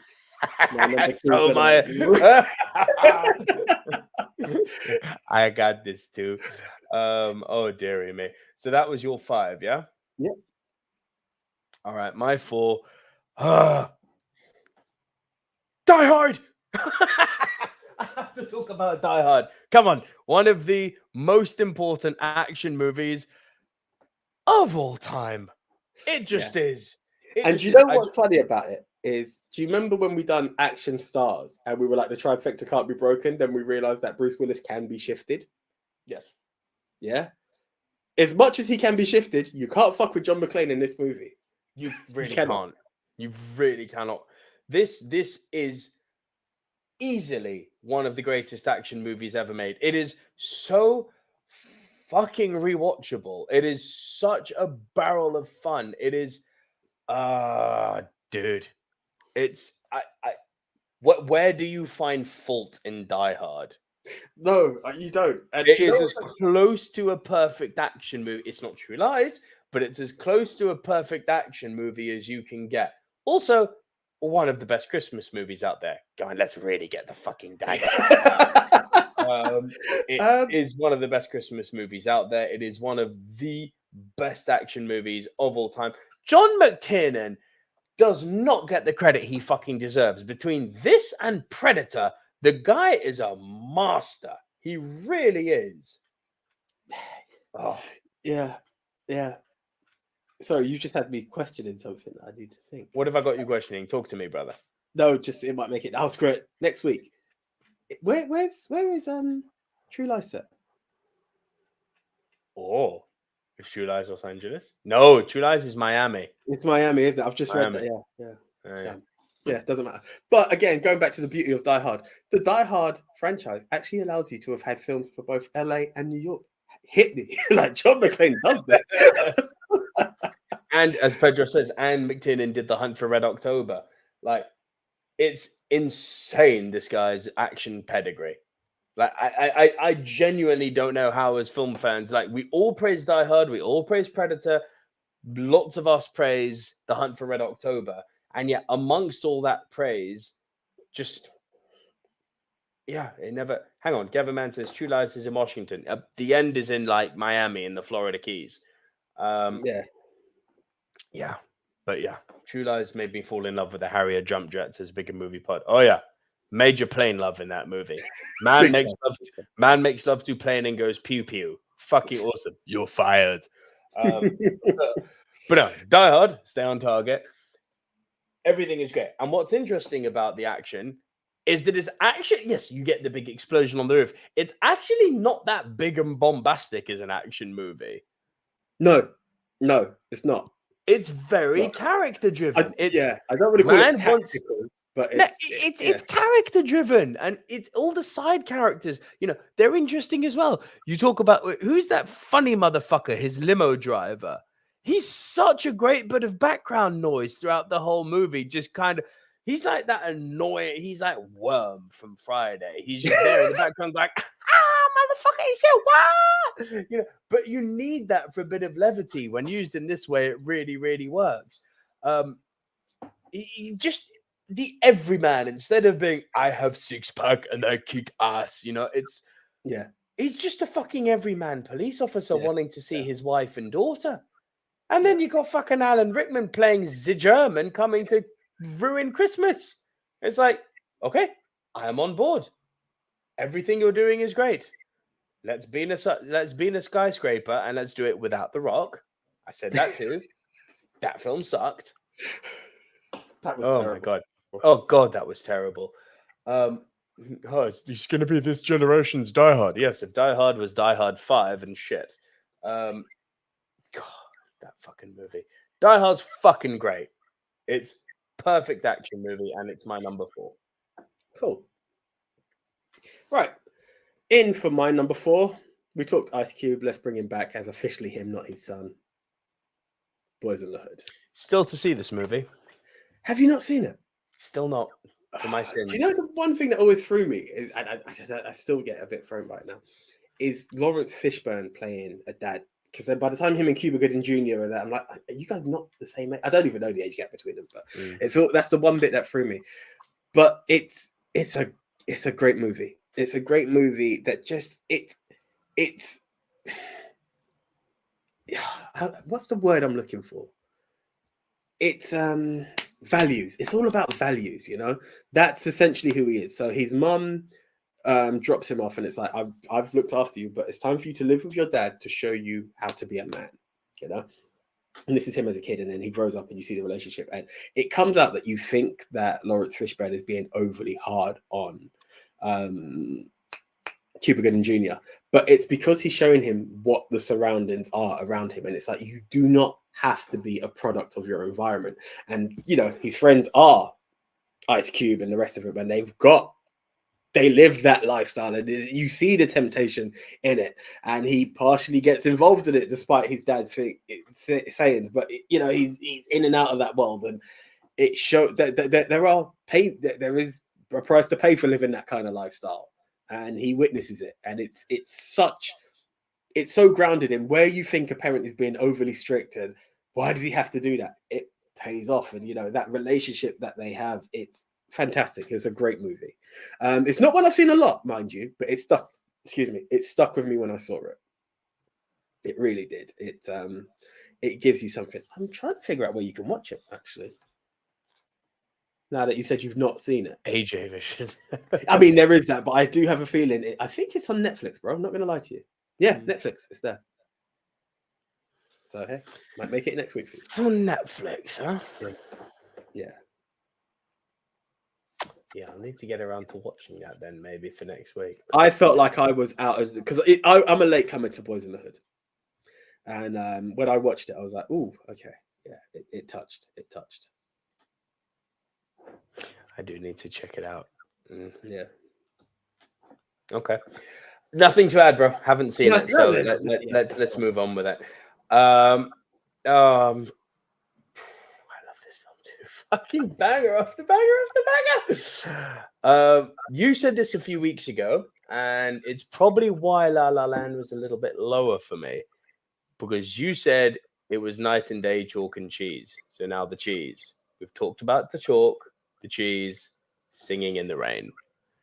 How do you talk about Los Angeles and you not talk about possibly the greatest film of all time in the musical genre domain and the perfect time capsule of showing the transition from Hollywood silent to not silent? The film is dazzling fucking perfection. It really is. I'm officially stumped. Why? If anyone had said to me, what is Nico's top 10, I wouldn't be able to do top 10. My official line was going to be number 1, Singing in the Rain, number 2, La La Land, number 3, Straight Outta Compton. That is officially what I would have put money down on, right? And I'm shocked. Okay. Your mind, your powers are weak, old man. You said so it seems. Bro, you know how much I fucking love this movie. So much so that if I have a son, he's getting named after Donald O'Connor's Cosmo. The coolest fucking side character ever to grace film. Sure. Make him laugh. Fucking love him. Let's do a wall run backflip. So much so that they imitated it in a stripper movie. Yes. Bro, it's wonderful. And can I tell you, the homage that Damien Chazelle pays to this movie in Babylon is a thing of fucking... Yes, Gavin, damn right. Cosmo was the real star of Singing in the Rain. Changed my mind. Is 100%. Cosmo is the star of Singing in the Rain. Tell me when I'm lying. Quote the punk. That's one for you, Rob. If you know, you know. I love Singing in the Rain, bro. It really is. It will be. It's a landmark movie for me. I caught it for the first time during lockdown, and it really was a kind of change my life movie moment. It reminded me the magic of movies. It reminded me why movies are special. Not to shit on the comic book movie genre, but I'm going to shit on the comic book movie genre. In a world where we are being subjected to unfortunate vanillification of cinema because audiences don't want to take risks anymore. So studios, in order to keep making money, will keep making what's tried, tested, and successful, which is entertaining. Mm-hmm. But nothing that's been released in the last, short of maybe La La Land, nothing that's been released. Babylon, no? Not on that level. Babylon is special, but it's like Babylon is a step down from La La Land, but it's still fucking special. But there's nothing I can think of that's what he needs to go back to the straight edge side. yes, Rob. There's nothing. The movies that you and me have loved in the last 10 years or so, right? That we've jointly loved. None of those, I would say, have made me go, huh, the way Singing in the Rain has. It's such a fucking timeless masterpiece. Like sometimes you get lightning in a bottle, and it's just it's a movie for the ages. It's perfection. So here's the thing about Singing in the Rain. And no, it's not forgotten. It was a next week list. It was going to be on this list until we decide. Like most of these films are a bit more grounded than excitement, if you realize with my list this week. I thought I'll keep the excitement for next week. But Singing in the Rain, I remember your excitement for this film. And not that how can I say, I temper expectations ever since Deadpool. Again, shout out to the Bigger Movie Pod squad with that when I say and your episode. But I've been very I limit my expectations on a film, and it's sad to say sometimes when a film's a bit older, I'm a bit like, oh, whatever. It's something I need to unwind from, right? It's just like, it's the stuff I used to walk away from as a kid. So I need to, I'm reconditioned. What came to me with this film was just an absolute shock. The laughter that I had, the history of cinema that I was given at the same time. Yeah. And going back to what both you and Gavin have said, it's that moment where you know the two stars. Like, let's bring up the poster again. Like, I have to do this just for the benefit of what it You really got it, is. or you want me to do it? You're all good. You're all good. Yeah? You've got Gene Kelly, you've got Debbie Reynolds, and in the middle is Donald O'Connor. Now, I'm on the not side. Gonna... Oh, you mean the name in the middle? I'm doing it by name, but again, on the side, yeah, because you've believed those are your main two. Those are the main focus of the story. That's what it is. I'm not going to lie. I had not heard or seen Donald O'Connor in anything else prior. Right? Preach. God's honest truth. However, what he does throughout this film makes you go, why is it when Gene Kelly's dancing, I'm more looking looking at what you're doing? That's when you realize you are the star. And that's what I loved about this film. It's like, I'm loving your whole story, but give me more of that guy. You know, hands down. It was amazing. And I was just like, I knew Debbie Reynolds. I've heard Gene Kelly time and time again. I've seen adverts where they're doing Singing in the Rain. But what came from this film was a complete unexpected journey that I loved. So I could agree with everything you said. It really, you feel privileged when you've seen Singing in the Rain. You know, it's like for a football reference, it's like watching that France-Argentina World Cup final, irrespective of the result, you knew you just seen something special.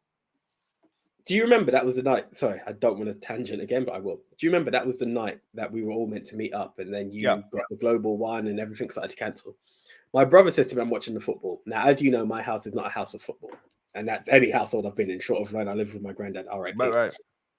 And I caught that literally from extra time to penalties, and I have never been so invested in a game in my life. What a beauty of a match that was! It was. It was. There are these moments in history that that stay with you. Your personal history, and also in, you know, the whatever medium or genre of anything you're doing history. Singing in the Rain as a piece of historical art, and just for purely selfish Nico Lurot says reasons, is such a fucking perfect moment in time. Like, I don't think you're gonna ever maybe see a movie like it's a 10. Fuck it, I'll say it. Singing in the Rain is a 10 out of 10. Yeah. It is a 10 out of 10. Disagree. There's nothing for me to be like, There's nothing wrong with this movie. And I know people are like, nothing's perfect. Yes, it is. There's nothing wrong with it. The movie is perfection. It is perfection. 10 out of 10. There we go. That's a good way. Cool. Yeah. And Riri Thomas says, Singing in the Rain is the best feel-good movie I've ever seen. Top 10 movies of all time as well. Yeah, it is. It just is. Sorry, because I just saw this from Mixed Memorabilia. Pedro, Higher Learning is still a good film now. I enjoyed Higher Learning. That's another John Singleton film that was referred to me. Yeah, one of the best you'll see from Michael Rappaport as well, actually. Freaking fucking love Michael Rappaport. That guy doesn't get enough work. No, he doesn't. He doesn't. Right, so that was your number 3. Mm-hmm. So here comes a number 3 that is a punt from earlier. One I didn't think would have made my list. Well, not that I didn't think it would, but when I saw one person, I wasn't sure how it was going to go. LA Confidential. Finally got round to seeing it, and I saw He Who Shan't Be Named. You know me when it comes to that guy. And again, American Beauty is one of those films I really appreciate him for, but I think he's scum. And I don't care what cancellation comes my way for it. I believe the man is scum. And I saw him in this and I thought, why is he in it kind of thing? He's fucking awesome in it. Everybody plays their part in LA Confidential. Now, noirs are a genre of film that I appreciate, but sometimes I can get a bit lost in the shuffle, then I get back into it. This one just rolled smoothly. I just feel every part of the story was told beautifully. Guy Pearce, I was like, whoa. When and where were you ever able to do that? That wasn't available in Neighbours. Like, no disrespect, but like, it was like everybody brought their A game in this film. Yeah. And the story of, it's the cop who just gets glamorization for exposing Hollywood stars, and the dirtbag that's Danny DeVito, the femme fatale, like in Kim Basinger, everybody just plays their part. Russell Crowe, listen, I'm ignorant as fuck. I don't give a shit when I put it out there.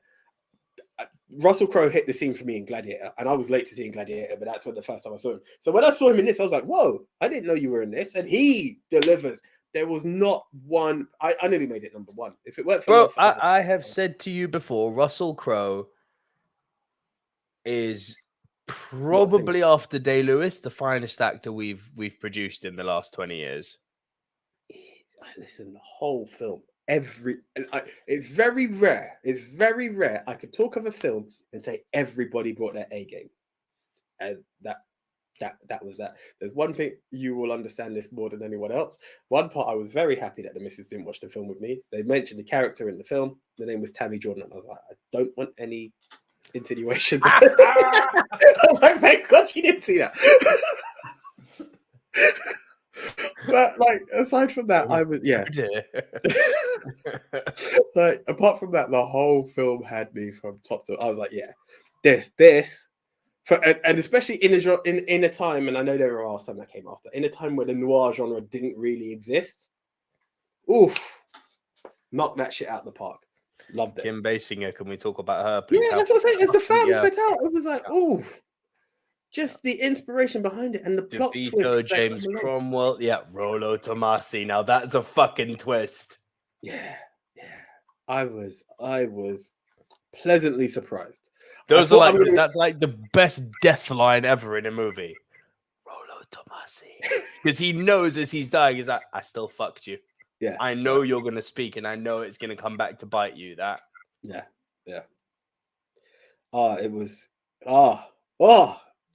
Honestly, pleasantly surprised. I thought I'm in for a good film. Didn't expect a brilliant film.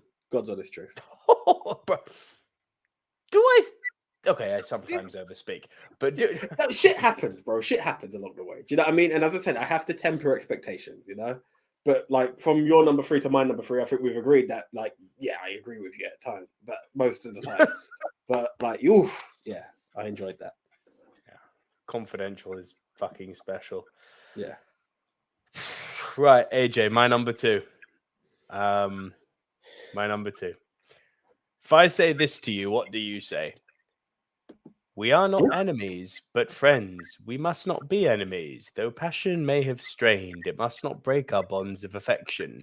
The mystic chords of memory will swell when again touched, as they surely will, by the better angels of our nature. Do you know where I'm going? It rings a bell. It should. It's American History X.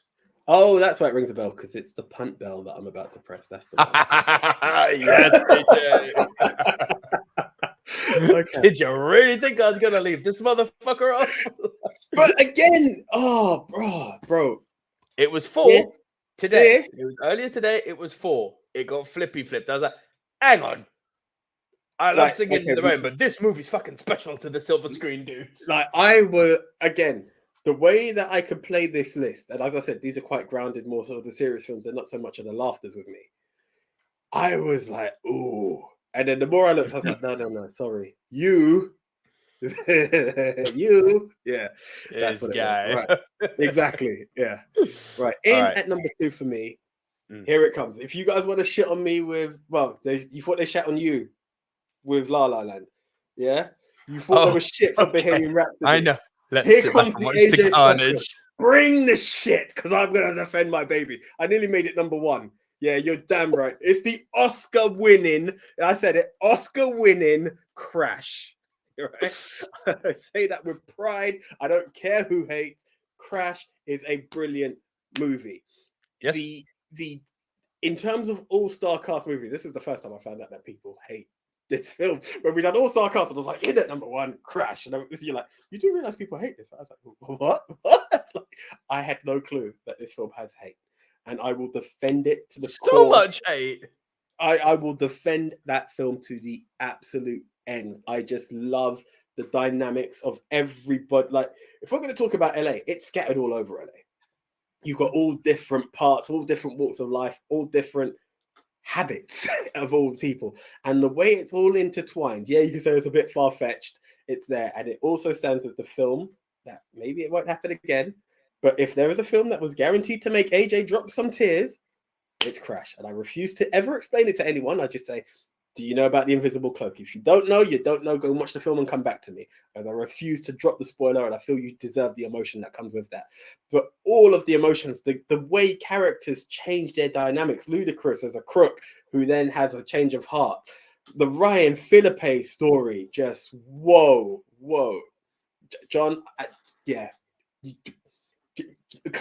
Be sick, clear it up, and watch the film again in appreciation of what it is. Perfection. The film is absolutely great. I swear, I don't understand. Guys, please. What? I honestly want to know what, right? What in this film is your reason for hate? I can appreciate if you're going to tell me something, but I believe the common soundbite. Remember, we were talking about common soundbites earlier. The common soundbite, which I find equally as ridiculous as the one levied at La La Land, is when people say the racism's too obvious. That's my favorite one to have go to town with. It's like, yes, racism, the hallmark of subtlety. Oh god, I was watching this comedian today. So every now and again, I get these moments of comedy and Instagram, and there was one guy who was like, "You think black people's biggest problem is the police? No. That's blatant racism, subtle racism. Lifeguards, they can be racist too. You think black people can't swim? Or is it just they're not being saved?" I was cracking up at it. Like, I'll try and find the joke. I was dying. But here we go. Maybe, and I don't want to play the race card, but it goes back to the top of the show when we can hear.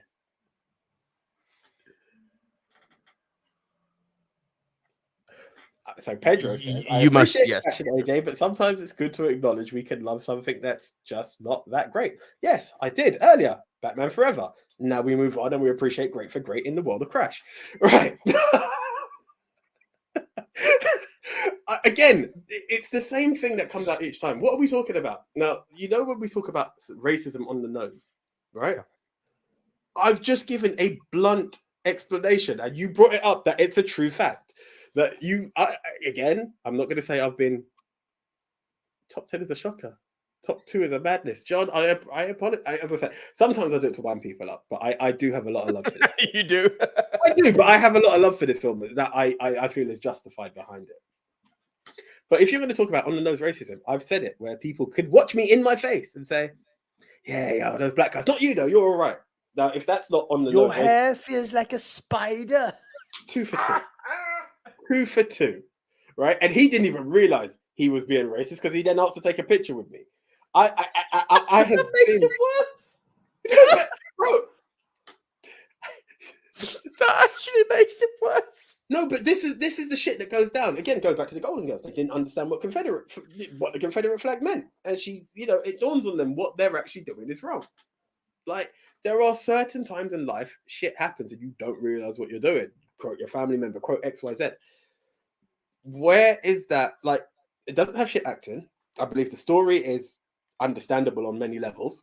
So please, people, instead of just being like, "Accept you're wrong," I will. Give me 1 point. To this day, no one has ever put a comment out for me to go, "Okay, I get you. I can understand why that wound you up." So let's not follow the groundbreaking on-the-nose racism, which we've just proven on-the-nose racism exists bluntly. What troubles you with this film? And while you guys are typing, you can move on to your. I have so many provocative things to say in answer to that question that are in your defense, of course. Oh, of course, I appreciate that. But I'm not about to piss off our film family here. I'll leave that to you. You're doing a great job yourself. Kevin Mann says, no apologies, AJ. To quote Big Tone, it's your opinion, and I agree with you and Nico on Crash. Yep. Just to be clear, I don't put Crash in my top 10 LA movies. It's a fucking good movie, though. I'll stand on that hill with AJ. Riri, Ignore the haters. I want to hear what you have to say, Riri. Genuinely. No, honestly, you've never seen it. Watch it soon. Come back. And again, if it's not for you, it's not for you. You know, I appreciate that from anyone, but I just want to hear something more. Do you know this is so perfect what's just happened? Because you can't script this. This is fucking great. Because you've just given a movie that you love. That I've told you people don't like this movie, and you've seen it in the chat now. I'm about to drop my worst, which is a movie people fucking adore. And I think it's the biggest pile of dumb shit I've ever seen. So this is so perfect. Well, I do for two. We've just cancelled ourselves. Oh, we have completely. Like we've just subscription lost. 4. We've literally just lost our dwindling audience here, but it's fine. Fuck you for liking this movie. Seriously, douchebag surf boys. Point Break. It's the dumbest shit I've ever seen. I'm sorry. It's the stupidest shit I've ever seen. And I don't mean good stupid. I don't mean like Cocaine Bear, which comes out in a few days. And you know that's going to be a whole load of dumb movie. But you know it's going to be self-aware and fucking fun and embracing its own stupidity. Nah. This movie thought it was a serious fucking action movie. It's the biggest pile of bullshit I think I've ever seen. I don't get like people are like Scream. When I have a slash on screen, that was a good one. A slash on screen. People usually say, "Yeah, but you're taking it as a serious horror where it was made as a satire." Sure, but I think it goes too far into the realm of satire. But at least there's an argument for that. The fucking defense I hear for Point Break. No, man, it's a legitimately good action movie. Are you out of your fucking mind? It is terribly acted. It is boring. It is not well conceived. The ideas in it are not fresh or unique. It's dumb. Nazi surfers.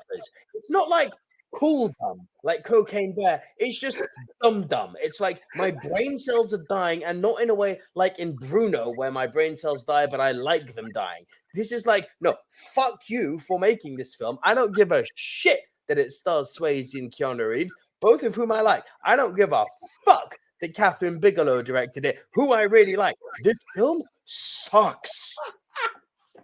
So here's the thing. I remember this, and I remember. Now, I put my hands up. When we talked about overrated films or what have you, I went for Avatar, went back to Avatar, and I've called it my greatest cinema experience. Behind number 2 now. I remember asking a few people, I know Point Break's all kinds of cool. But I also remember going to Netflix where this film was because you tore it and tore it a new one. And I was like, well, let me see. I was not able to pass police training camp. I was like, what is this? That's how far I went. Now I can sit back and I'll buy Johnny Utah. What the fuck? I might be able to watch it and be like, oh, you're being a bit too harsh. I was just like, again, time is very precious when you're doing this pod, especially when you don't have the film knowledge you thought you had, and some of these stuff take you all over the place. I was like, I do not have the time to finish this film. You know, you hear about something like 12 Angry Men. Wasn't in relation to a film. I was like, this sounds interesting. Let me watch it. Done. You, Hippopotamus, didn't have the time. Watched it. Loved it, despite my feelings. This one, I thought maybe, I might have a similar thing. I might enjoy it. I was like, I don't have the time. There are 2 films that have done that to me. Point Break, and more importantly, and I don't know how people feel about it, It. I remember seeing that fucker at the bottom of the sewer, and I was like, nope, don't have the time. Sorry, not going to happen. AJ, I've got to bring it back to Crash quickly, and then we'll get back on this. Go. Pedro's literally said what I've always said. It's like a heavy-handed soap opera, subtle as a sledgehammer. Told you. Racism isn't subtle, Pedro. Like, there's nothing subtle about racism. That's the point. But yeah, fucking Point Break. Oh my God. Like, I actually don't understand. Like, and I ask people legitimately, bro, the producer of The Witcher and of Queen's Gambit, fuck's sake, Mick Ancetto. I told you he's a friend of mine, yeah? bro, we got into such a heated debate about Point Break. And I was like, bro, you are a fucking amazing, story-driven, character-driven producer. What the fuck are you defending here? And his only answer was, you shut your face. Point Break is great. I'm like, where? Where is it great? There is nothing good in it. Did you like the lead singer of the Red Hot Chili Peppers? Anthony Kiedis, love him, my favorite band ever. Did you like the lead singer of the Red Hot Chili Peppers playing a Nazi surfer? Did you like the fact that Kevin Spacey did Beach Boy karate? What the fuck? What? What are you doing? Oh man, I honestly, I will do it. I will do it one day just because it sounds like shits and giggles. Yeah, I don't know. No, it's not. It's not. That's the thing. It's not like The Room, which you can watch ironically. That's kind of what I thought people were going with Point Break. No. People legitimately defend this movie. It's not watched ironically. That's what terrified me when I started hearing people defend it. It's a really good fucking action movie. What are you talking about? It can hold a candle to any modern action movie. What? It doesn't sound like it's possible. This is what kills me when I hear lines like that. Like, what am I missing? I'd like to crash shortly. Have you seen Robert Altman's Shortcuts? No. Okay. Pedro, I'll add it to the list. Oh, before we move on, guys, also, please, as Pedro's already done, please drop your top 10s. So John, Rob from Bigger Movie Pod, Riri, Gavin, fucking get in there. Mixed Memorabilia, get in there, drop it your comment in the comment section, please. Either your Rushmore, so 4, or indeed your top 10, and we'll read them out just before we do our Rushmore. In the comments, please, guys. And also, please do remember to like the video. It helps us a lot with YouTube. I realized I lied. Point Break. I realized I lied because I said there were 2 films that done it to me.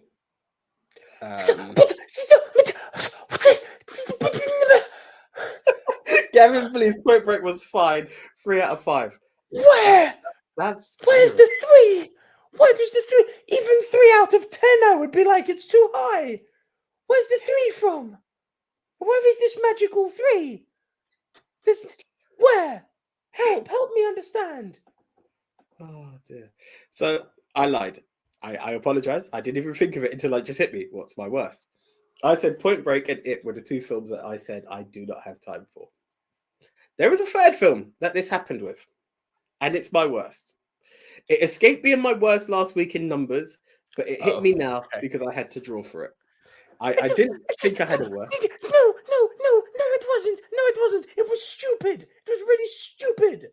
Nazi surfers, not a thing. Carry on, sorry. I love how Point Break is fun, but people are going to hate or crash.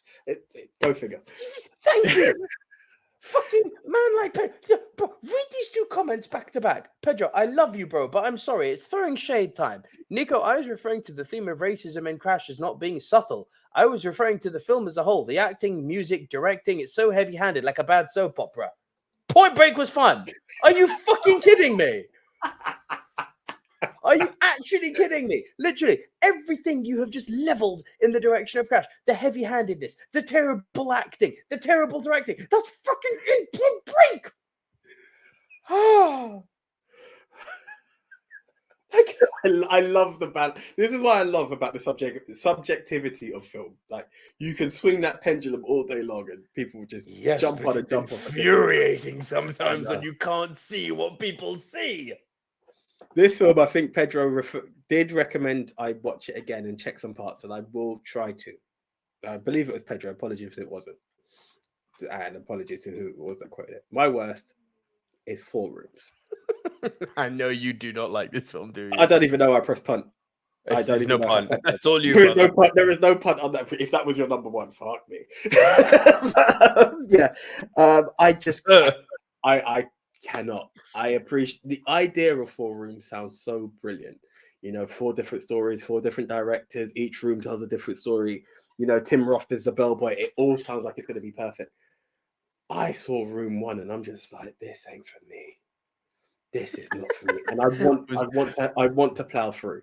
I really do. But when I'm seeing this dumbass witchcraft taking place, and don't get me wrong. Okay, the witchcraft is bad. I can't defend that. Yeah, I've watched Buffy. I've watched Charmed. I'm into this shit. Do you know what I mean? But I'm watching this and I'm like, what are we doing? And it didn't help that it's age, so it's terrible CG in the witchcraft. I'm like, no, please don't ask me to invest time in this film. But I will. But I have tried twice and it's just not worked out twice. Get past the witch's room. I can't defend that shit. It is genuinely terrible. Room 3 and room 4 are a lot of fun. This is I will, and I hope to do it because I know there is love for it. Like, you know, the word room is used 3 times. You've got room, the room, and 4 rooms. There's obviously a clear winner of good, but this one shouldn't be worse than the other one, but somehow it feels like it is to me right now.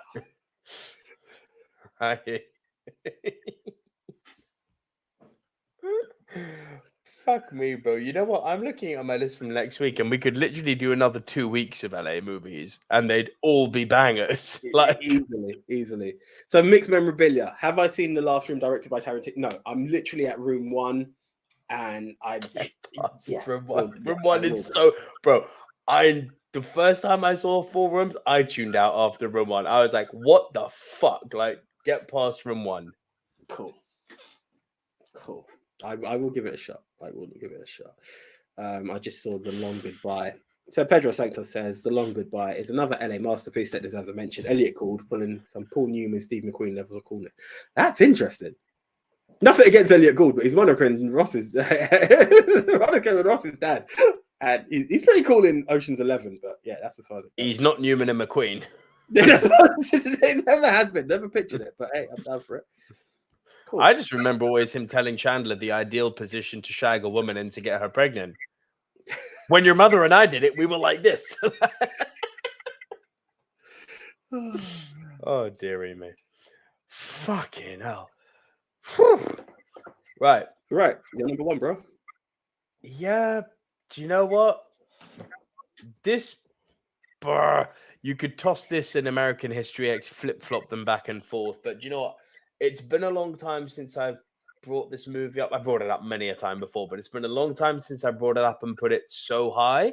And I wanted to, go down a refreshing rant of positivity because this film really fucking is an all-timer. Debatably the best thing Tarantino's ever directed. Pulp Fiction. I had to do it.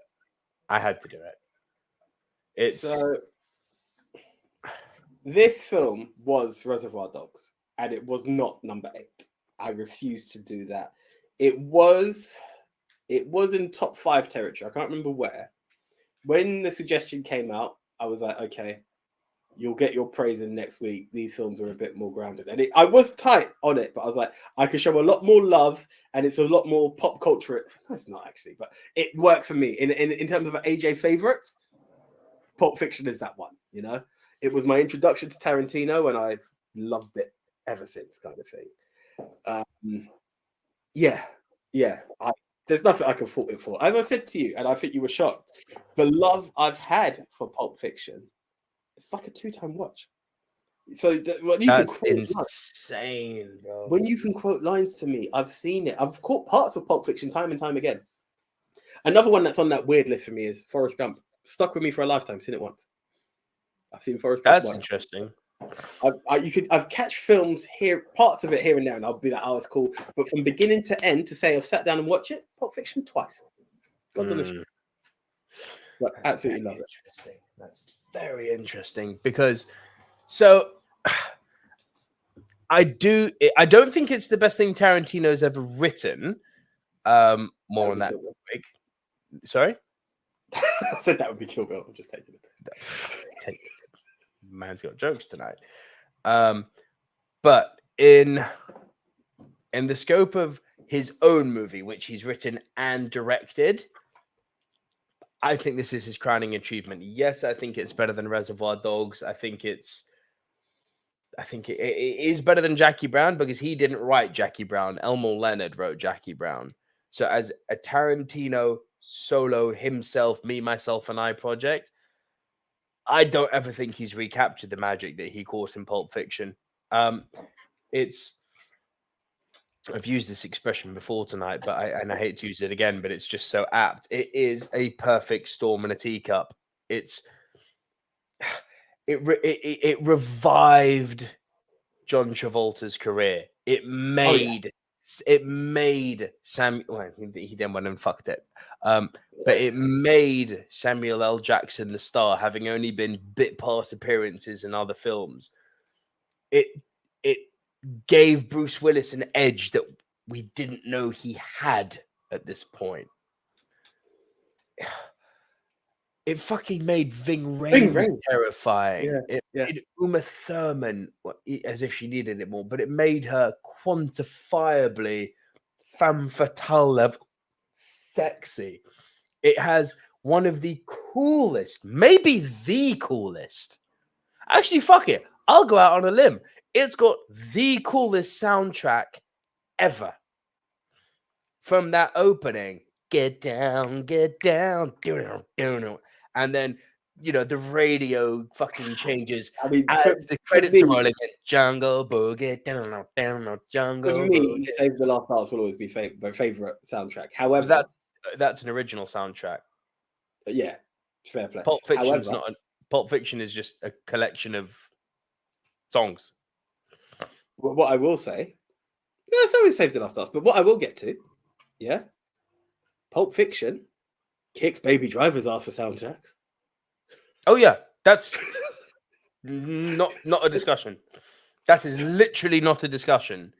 To be honest, the only two movies in my mind that come close to Pulp Fiction as far as soundtracks are concerned, Guardians of the Galaxy. Yes, that's a banger of a movie when it comes to soundtracks. And although I like this movie, irrespective of what you may feel, if you want to say the movie's trash, I hear you.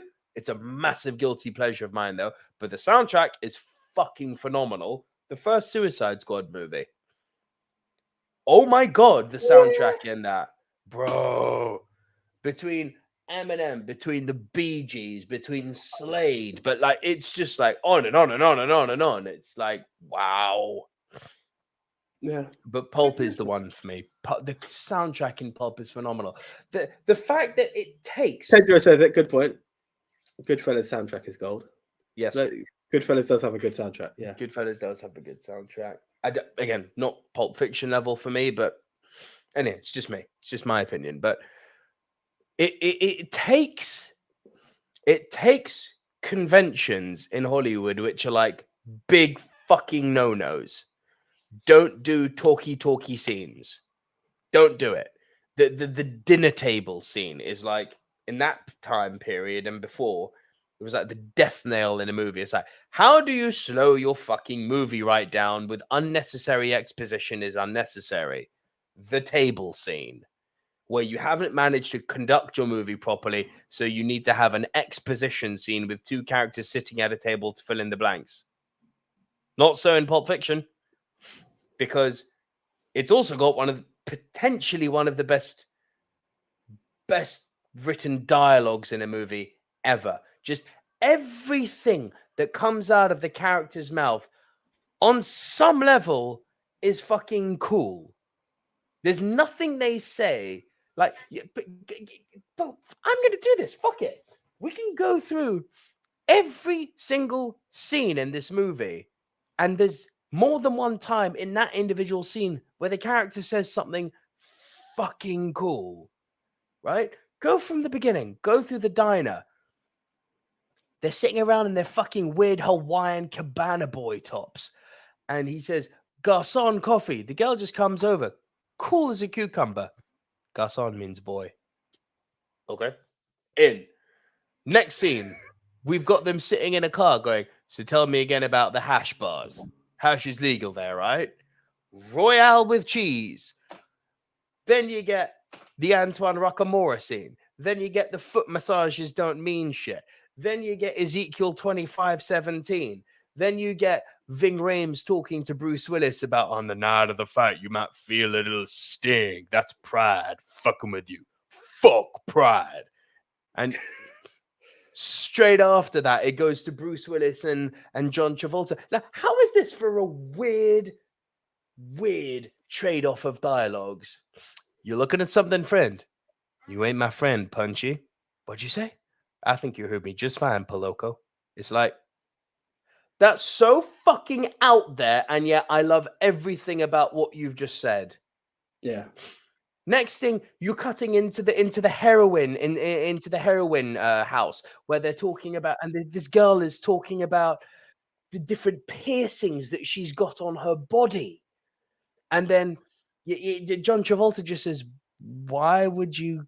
And after she said all these weird places she's got pierced, Travolta, of all the places, he says, Why would you get your tongue pierced?"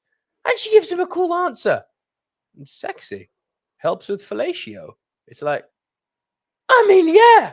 If you know, you know. Like, fuck yeah. And even then, he's buying fucking bags of heroin off of Eric Stoltz. And Eric Stoltz is giving him these different names of the heroin. And he's like, this one is a fucking madman. And he's asking him about his Malibu. And then he drops a line. Bro, I dropped this line the other fucking night at the Elimination Chamber. He says, oh man, you know what some dickless piece of shit did? I had that car in lockdown for 2 years. And some dickless piece of shit comes and keys my car. That should be a fucking rule. Don't key another man's automobile. Ain't it true? I can keep going, by the way. I will go through the whole fucking movie. Everything from the rape scene, and they're like, and they're like, I'm gonna get medieval on this. You hear me, hillbilly boy? I ain't done with you by a long shot. That's fucking cool. Then he's riding the chopper. Whose chopper is this? Zed's. Who's Zed? Zed's dead. Zed's dead, baby. What are you doing to me? How fucking cool can this movie get? Like, he changed cinema. Like, people do not give the guy credit. He changed fucking cinema with the way this script was written, because he literally said every single thing, do not do this in a movie. He was like, I'm going to do it, and I'm going to make it cool. And he did it. Yeah. And we're not even talking about Winston Wolfe and the bad motherfucker and the fucking like, and you Jewish? No, man, I just don't eat swine. Why? Pork chops taste good. Pig tastes good. Hey, man, I ain't gonna eat anything that ain't got sense to disregard its own feces. What about dog? Dog disregards its own feces. I don't eat dog either. Yeah, but you consider the dog to be a filthy animal. Well, he ain't filthy, but he definitely dirty. But dog got personality. Personality goes a long way. Again, fucking cool. Like, it's this fucking movie. It's a banger. It's a banger. Each time we talk Pulp Fiction, and I will, next week is a bit of a spoiler. It's there. I keep saying I need to watch it again, and I want to put my hands up. I do want to put my hands up to something. Gavin said, have to agree, Baby Driver soundtrack is excellent and so diverse, just like Pulp Fiction. There is a gap in quality between films, but not much in soundtrack. Just my good point. If there is one thing I did have a takeaway from Baby Driver, is I did enjoy the music. I just thought the film was shit. And for some reason, soundtrack came into my head and I just wanted to shit on Baby Driver. But fair is fair, Gavin. It's a shit film. It makes no sense. It's a shit film, but fair is fair. It actually does have a not bad soundtrack. It's the only thing I could take away from that film. It had shit driving, terrible plot. It just didn't mean anything to me. Yeah. Okay.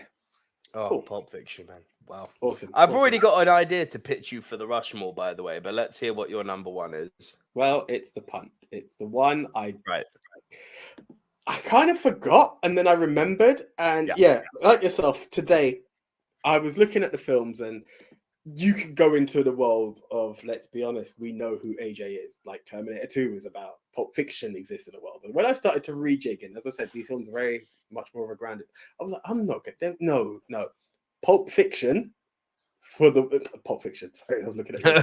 Pulp Fiction got American History X for the win, because again, shout out to LAS, Loic Sarr, our friend from back in the school days, who was like, American History X is my favorite film.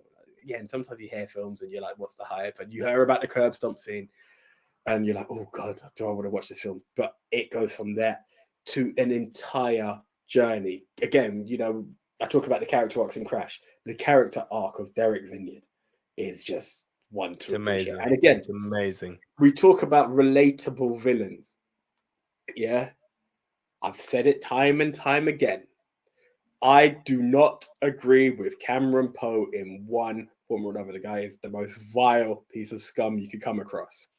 However, when he's talking to Edward Furlong and he talks about a book review and says, if a black kid comes out and writes about this, that's perfectly fine.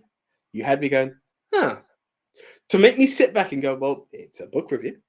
You know, yes, it's filled with hate. I'm very aware of what Mein Kampf is, and I know I'm aware of what he says of people who look like me in that book, right? And I'm aware of what he says about my girlfriend's people as well.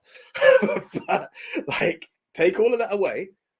Every element of that film that can build so much hate in you while watching it, and for a character that you believe you will not like at the end based on what you are seeing from him in his backstory, even if you take him from the guy who comes out of prison and you go into the whole black and white, you're like, this guy's scum. He is vile. And to still be able to go, oh no. And to have the heartbreak when he goes through the heartbreak, to see the journey from a family, like they may be in a house, but it reminds you a lot of 8 Mile. Like, it looks like trailer trash. And with a guy who's got a Nazi sticker, you're like, I don't want to know about this family, fuck them all kind of thing. And you see that the mom's not that bad. You see why things are there, what they had before. Again, let's bring it up. Elliot Gould. It's not the biggest part in a film, but it's a very important part in the film. Very important part. Everything about American History X is just not welcome. Yeah. That again, there we go. We can talk about a dinner table scene as well. There we go. That's that's a dinner table scene worth mentioning, you know. But again, banger. And I said to myself when I really sort of sat back and thought about it, I was like, no, nothing's taking over American History X for me. It is an all-time American History X. It was when we did our both of our individual. Fuck. Sorry, what? Cameron Poe's Nicolas Cage. What's Cameron Poe is. It's definitely Cameron. You're right. It is Cameron. I don't remember the surname, but Cameron Poe is Connor. Yeah, sorry. Cameron was in my head and it just took over, guys. Apologies. Thank you for correcting me. Yeah. But Cameron is Stacy Keach, the villain in American History X. Yeah, but it's a very, very powerful, clever bit of filmmaking. You know, the message that hate is baggage, the message of, you know, if you've been spreading hate in the world, even if you stop, it still has a tendency to catch up with you. It's an amazing movie, but I don't think it should be in the Rushmore. Yes, Gavin. Or Nicolas Cage. Yes, you're right. He's not the biggest piece of scum. You're damn right. Well played, bit of humor there. Okay, hit me, bro. Where are we going with this? Well, we've got some Titans in here, and we do sometimes get opportunities to let them fight. Okay. I've got 4 that are just like staring at me. And like so we had, I think it was the 80s where we let all the Titans fight, where we had like, it was 70s, wasn't it? Where we had Godfather, Star Wars, Rocky, and we went crazy and let all the Titans fight. And it was a lot of fun. And it was actually quite tight. We've got the Titans in here today, bro. I'm intrigued, and I can understand what you're saying about American History X. It's got love, but it's not the biggest love. But I also want to put something out to you because it will help me out infinitely as well. Because the idea we had for week 3 is something that I'm not too sure about. What do you think of this idea? We joked about it being 3 weeks long. Guys, you're right. Do next 3 weeks of LA movies. Winner of each poll goes into a grand final. Yeah. Fine by me.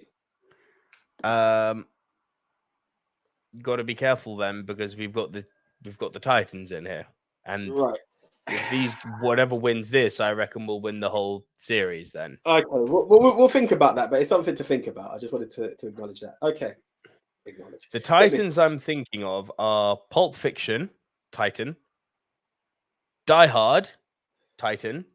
Yes. Terminator 2, Titan. And this last one, you may not think Titan, but when I tell you the amount of fucking people who brought it up on Twitter, I was like, okay, I said this to you the other day. I love this film and I still think it's overrated, much like I do with Spirited Away. Adore it, but people overhype it too much, despite the fact that think it is I know the fucking answer. great. Is it LA Confidential? No, Heat. See, both of those kicked ass. And I'm not opposed to either one of them making the list. Do you know what kills me with this, right? The first three that you've mentioned. Must address this. Nico, do you consider Die Hard a Christmas movie? Yes. And my reasons are no director is going to pay money to go and put Christmas trees and Christmas decorations on his set without it being a Christmas movie and without Christmas being a key part of the movie, because that's not how the film industry works. They didn't just look at the empty set of the Nakatomi Plaza and went, you know what? This needs Christmas to really jazz it up, but we don't need to make it a Christmas movie. No, it's a fucking Christmas movie. Question as well. Just a simple throwaway line, but it's one that sticks out there. Ho. Yeah. There we go. You're not going to put that in Baywatch, are you? Ho. Now I have a surfboard. A machine gun. What's the Christmas tree? Fuck it. Oh, you can tell I'm tired. But do you get what I'm saying? It has Christmas throwaway lines. It's at a Christmas party. So here's the John Loftus approves of my suggestion, by the way. Yeah, bro, I'm not opposed to it. Do you know what kills me? Is these three films are all what I moved into my fun list. John's wife was called Holly. Do you know I actually never fucking caught that? I mean, I knew she was called Holly, but I never really joined the dots. Fuck. Oh, Jesus. Man. You know when you have one of those crap eureka moments? I was 8 years old when I found out. Yeah. Shit. It kills me. Especially Terminator 2. Well, all three of them were on my next week list. So I feel like I have this is why fuck.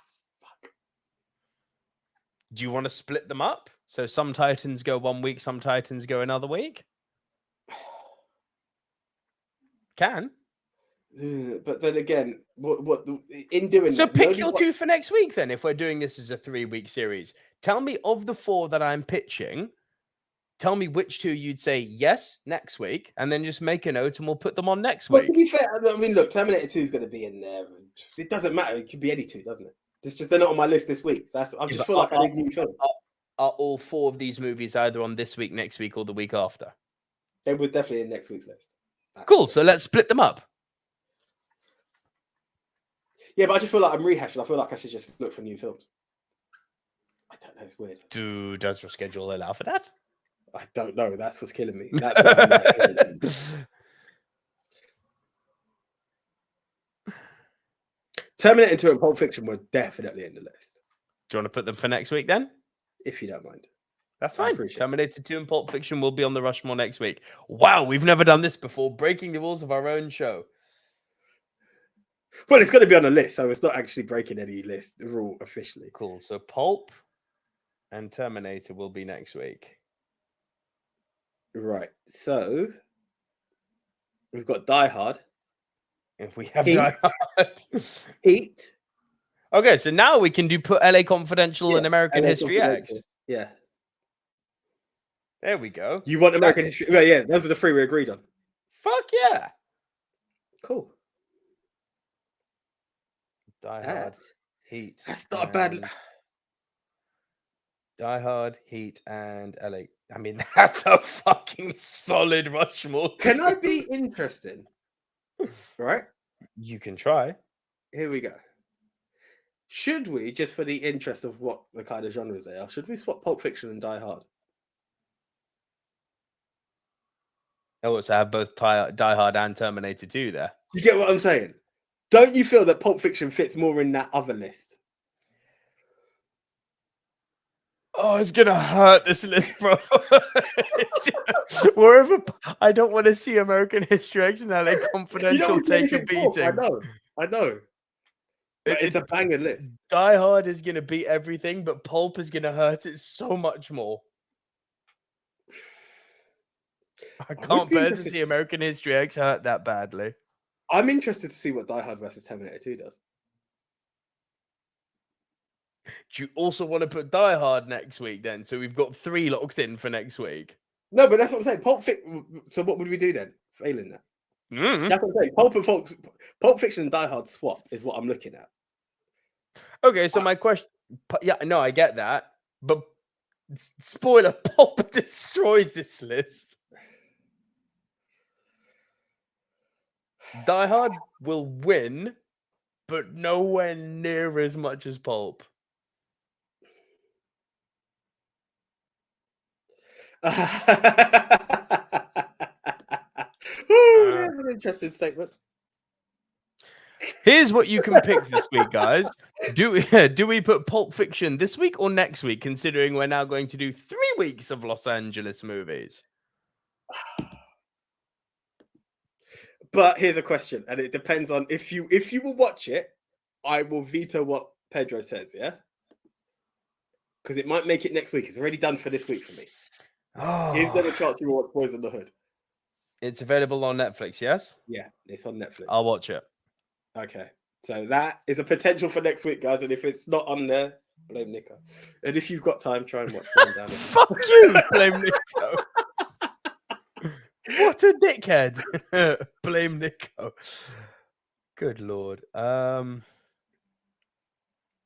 Jesus. Bro, let's just lock it in now quickly, please. We've got a good bunch more. I know. You pick which way you think it should go. Should it be Pulp Leave Fiction? it as is. Leave it as is. Okay, cool. Next week. That way, at least the argument can also be we get an action movie each week. Yeah. You think Pulp and Die Hard should go up against each other? Oh, but maybe they will in the final. Or do you want to see it now? I've literally given 10 seconds for you to answer that. Pulp and Die Hard and together. That's actually interesting. Let's do that. So let's swap Terminator 2 and Die Hard. Yeah, I want to see Terminator 2 and Die Hard clash. Oh. You pick, AJ. Oh, we've got LA Confidential. Oh, fuck. You pick. If you want to see them clash, do it. I give you the power. Make it happen. Training Day made it for both of us. We could do that one. Behave. It doesn't matter right now. We're letting the major ones clash later on. Who cares what we throw in without being disrespectful? And we felt bad for making it number 9. So what do you No. Come on. What are you taking out to make room for Training Day? Because we've got Pulp Fiction and Die Hard in next week's one. Well, we had Pulp Fiction and Terminator 2 next week. Oh, screw it. Okay, I'll put Terminator 2 in this week. It's going to be a massacre. I feel it. And Die Hard next week, yeah? Pulp Fiction and Die Hard next week. You guys have screwed me out of a fight. I really want. So Terminator 2 this week, yes? Yeah. Good Lord. Woo! I love you, Gavin. Put in Crash AJ back yourself. I want to. I really want to. Careful, he'll do it. I am partially tempted to, but fuck me. There is a strong question. Do we do it by decade? No. Best 80s. No. We can. No, because they're all 90s anyway. They're all not. Yeah. No. Yeah. Screw it. No. Okay. Lock it in. Okay. Oh dear. Fucking hell. Ladies and gentlemen, the official movie Mount Rushmore, part 1 of movies set in LA in no particular order is Terminator 2. Our second entry is Heat.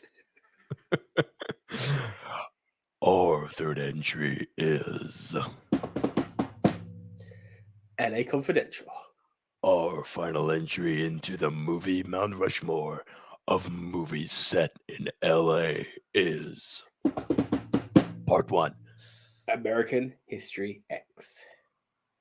Oh shit! Gavin's asking we go through the audience. I think we could have, but we're also we could have. Yeah, okay, let's do it quickly. Sorry, you're quite right, Gavin. Pedro Santos said Chinatown, Mulholland Drive, The Graduate, Pulp Fiction, Die Hard, The Terminator, Blade Runner, Boogie Nights, The Player, The Big Lebowski. Mixed Memorabilia said Blood In, Blood Out, Heat, Jackie Brown, End of Watch, Training Day, Crash, Boys in the Hood, Chinatown, Beverly Hills Cop, The Killing of a Chinese Book. Gavin Mann says, The Nice Guys, Drive, Singing in the Rain, Babylon, Falling Down, Die Hard, Terminator 2, Who Framed Roger Rabbit, Her, Pulp Motherfucking Fiction. Riri Thomas says, LA Confidential, Singing in the Rain, Die Hard, and American History X. That's a banging Rushmore. Very good list. Pedro Sanctos follows up another 10. The Long Goodbye, Bread and Roses, Rebel Without a Cause, Barton Fink, Jackie Brown, Tangerine, Swingers, Edward, Magnolia, Double Indemnity. Bigger Movie Pod says, here's my unordered top 10 list. La La Land, The Big Lebowski, Nightcrawler, Drive, Die Hard, Clueless, Straight Outta Compton, American History X, Rush Hour, Pulp Fiction. John lot of that is on Netflix list, actually. Right. John Loftus says, Heat, LA Confidential, The Big Lebowski, Chinatown, Terminator 2, Pulp Fiction, The Usual Suspects, Die Hard, and The Big Sleep. Gavin Mann says, have to disagree with 8. Oh, no.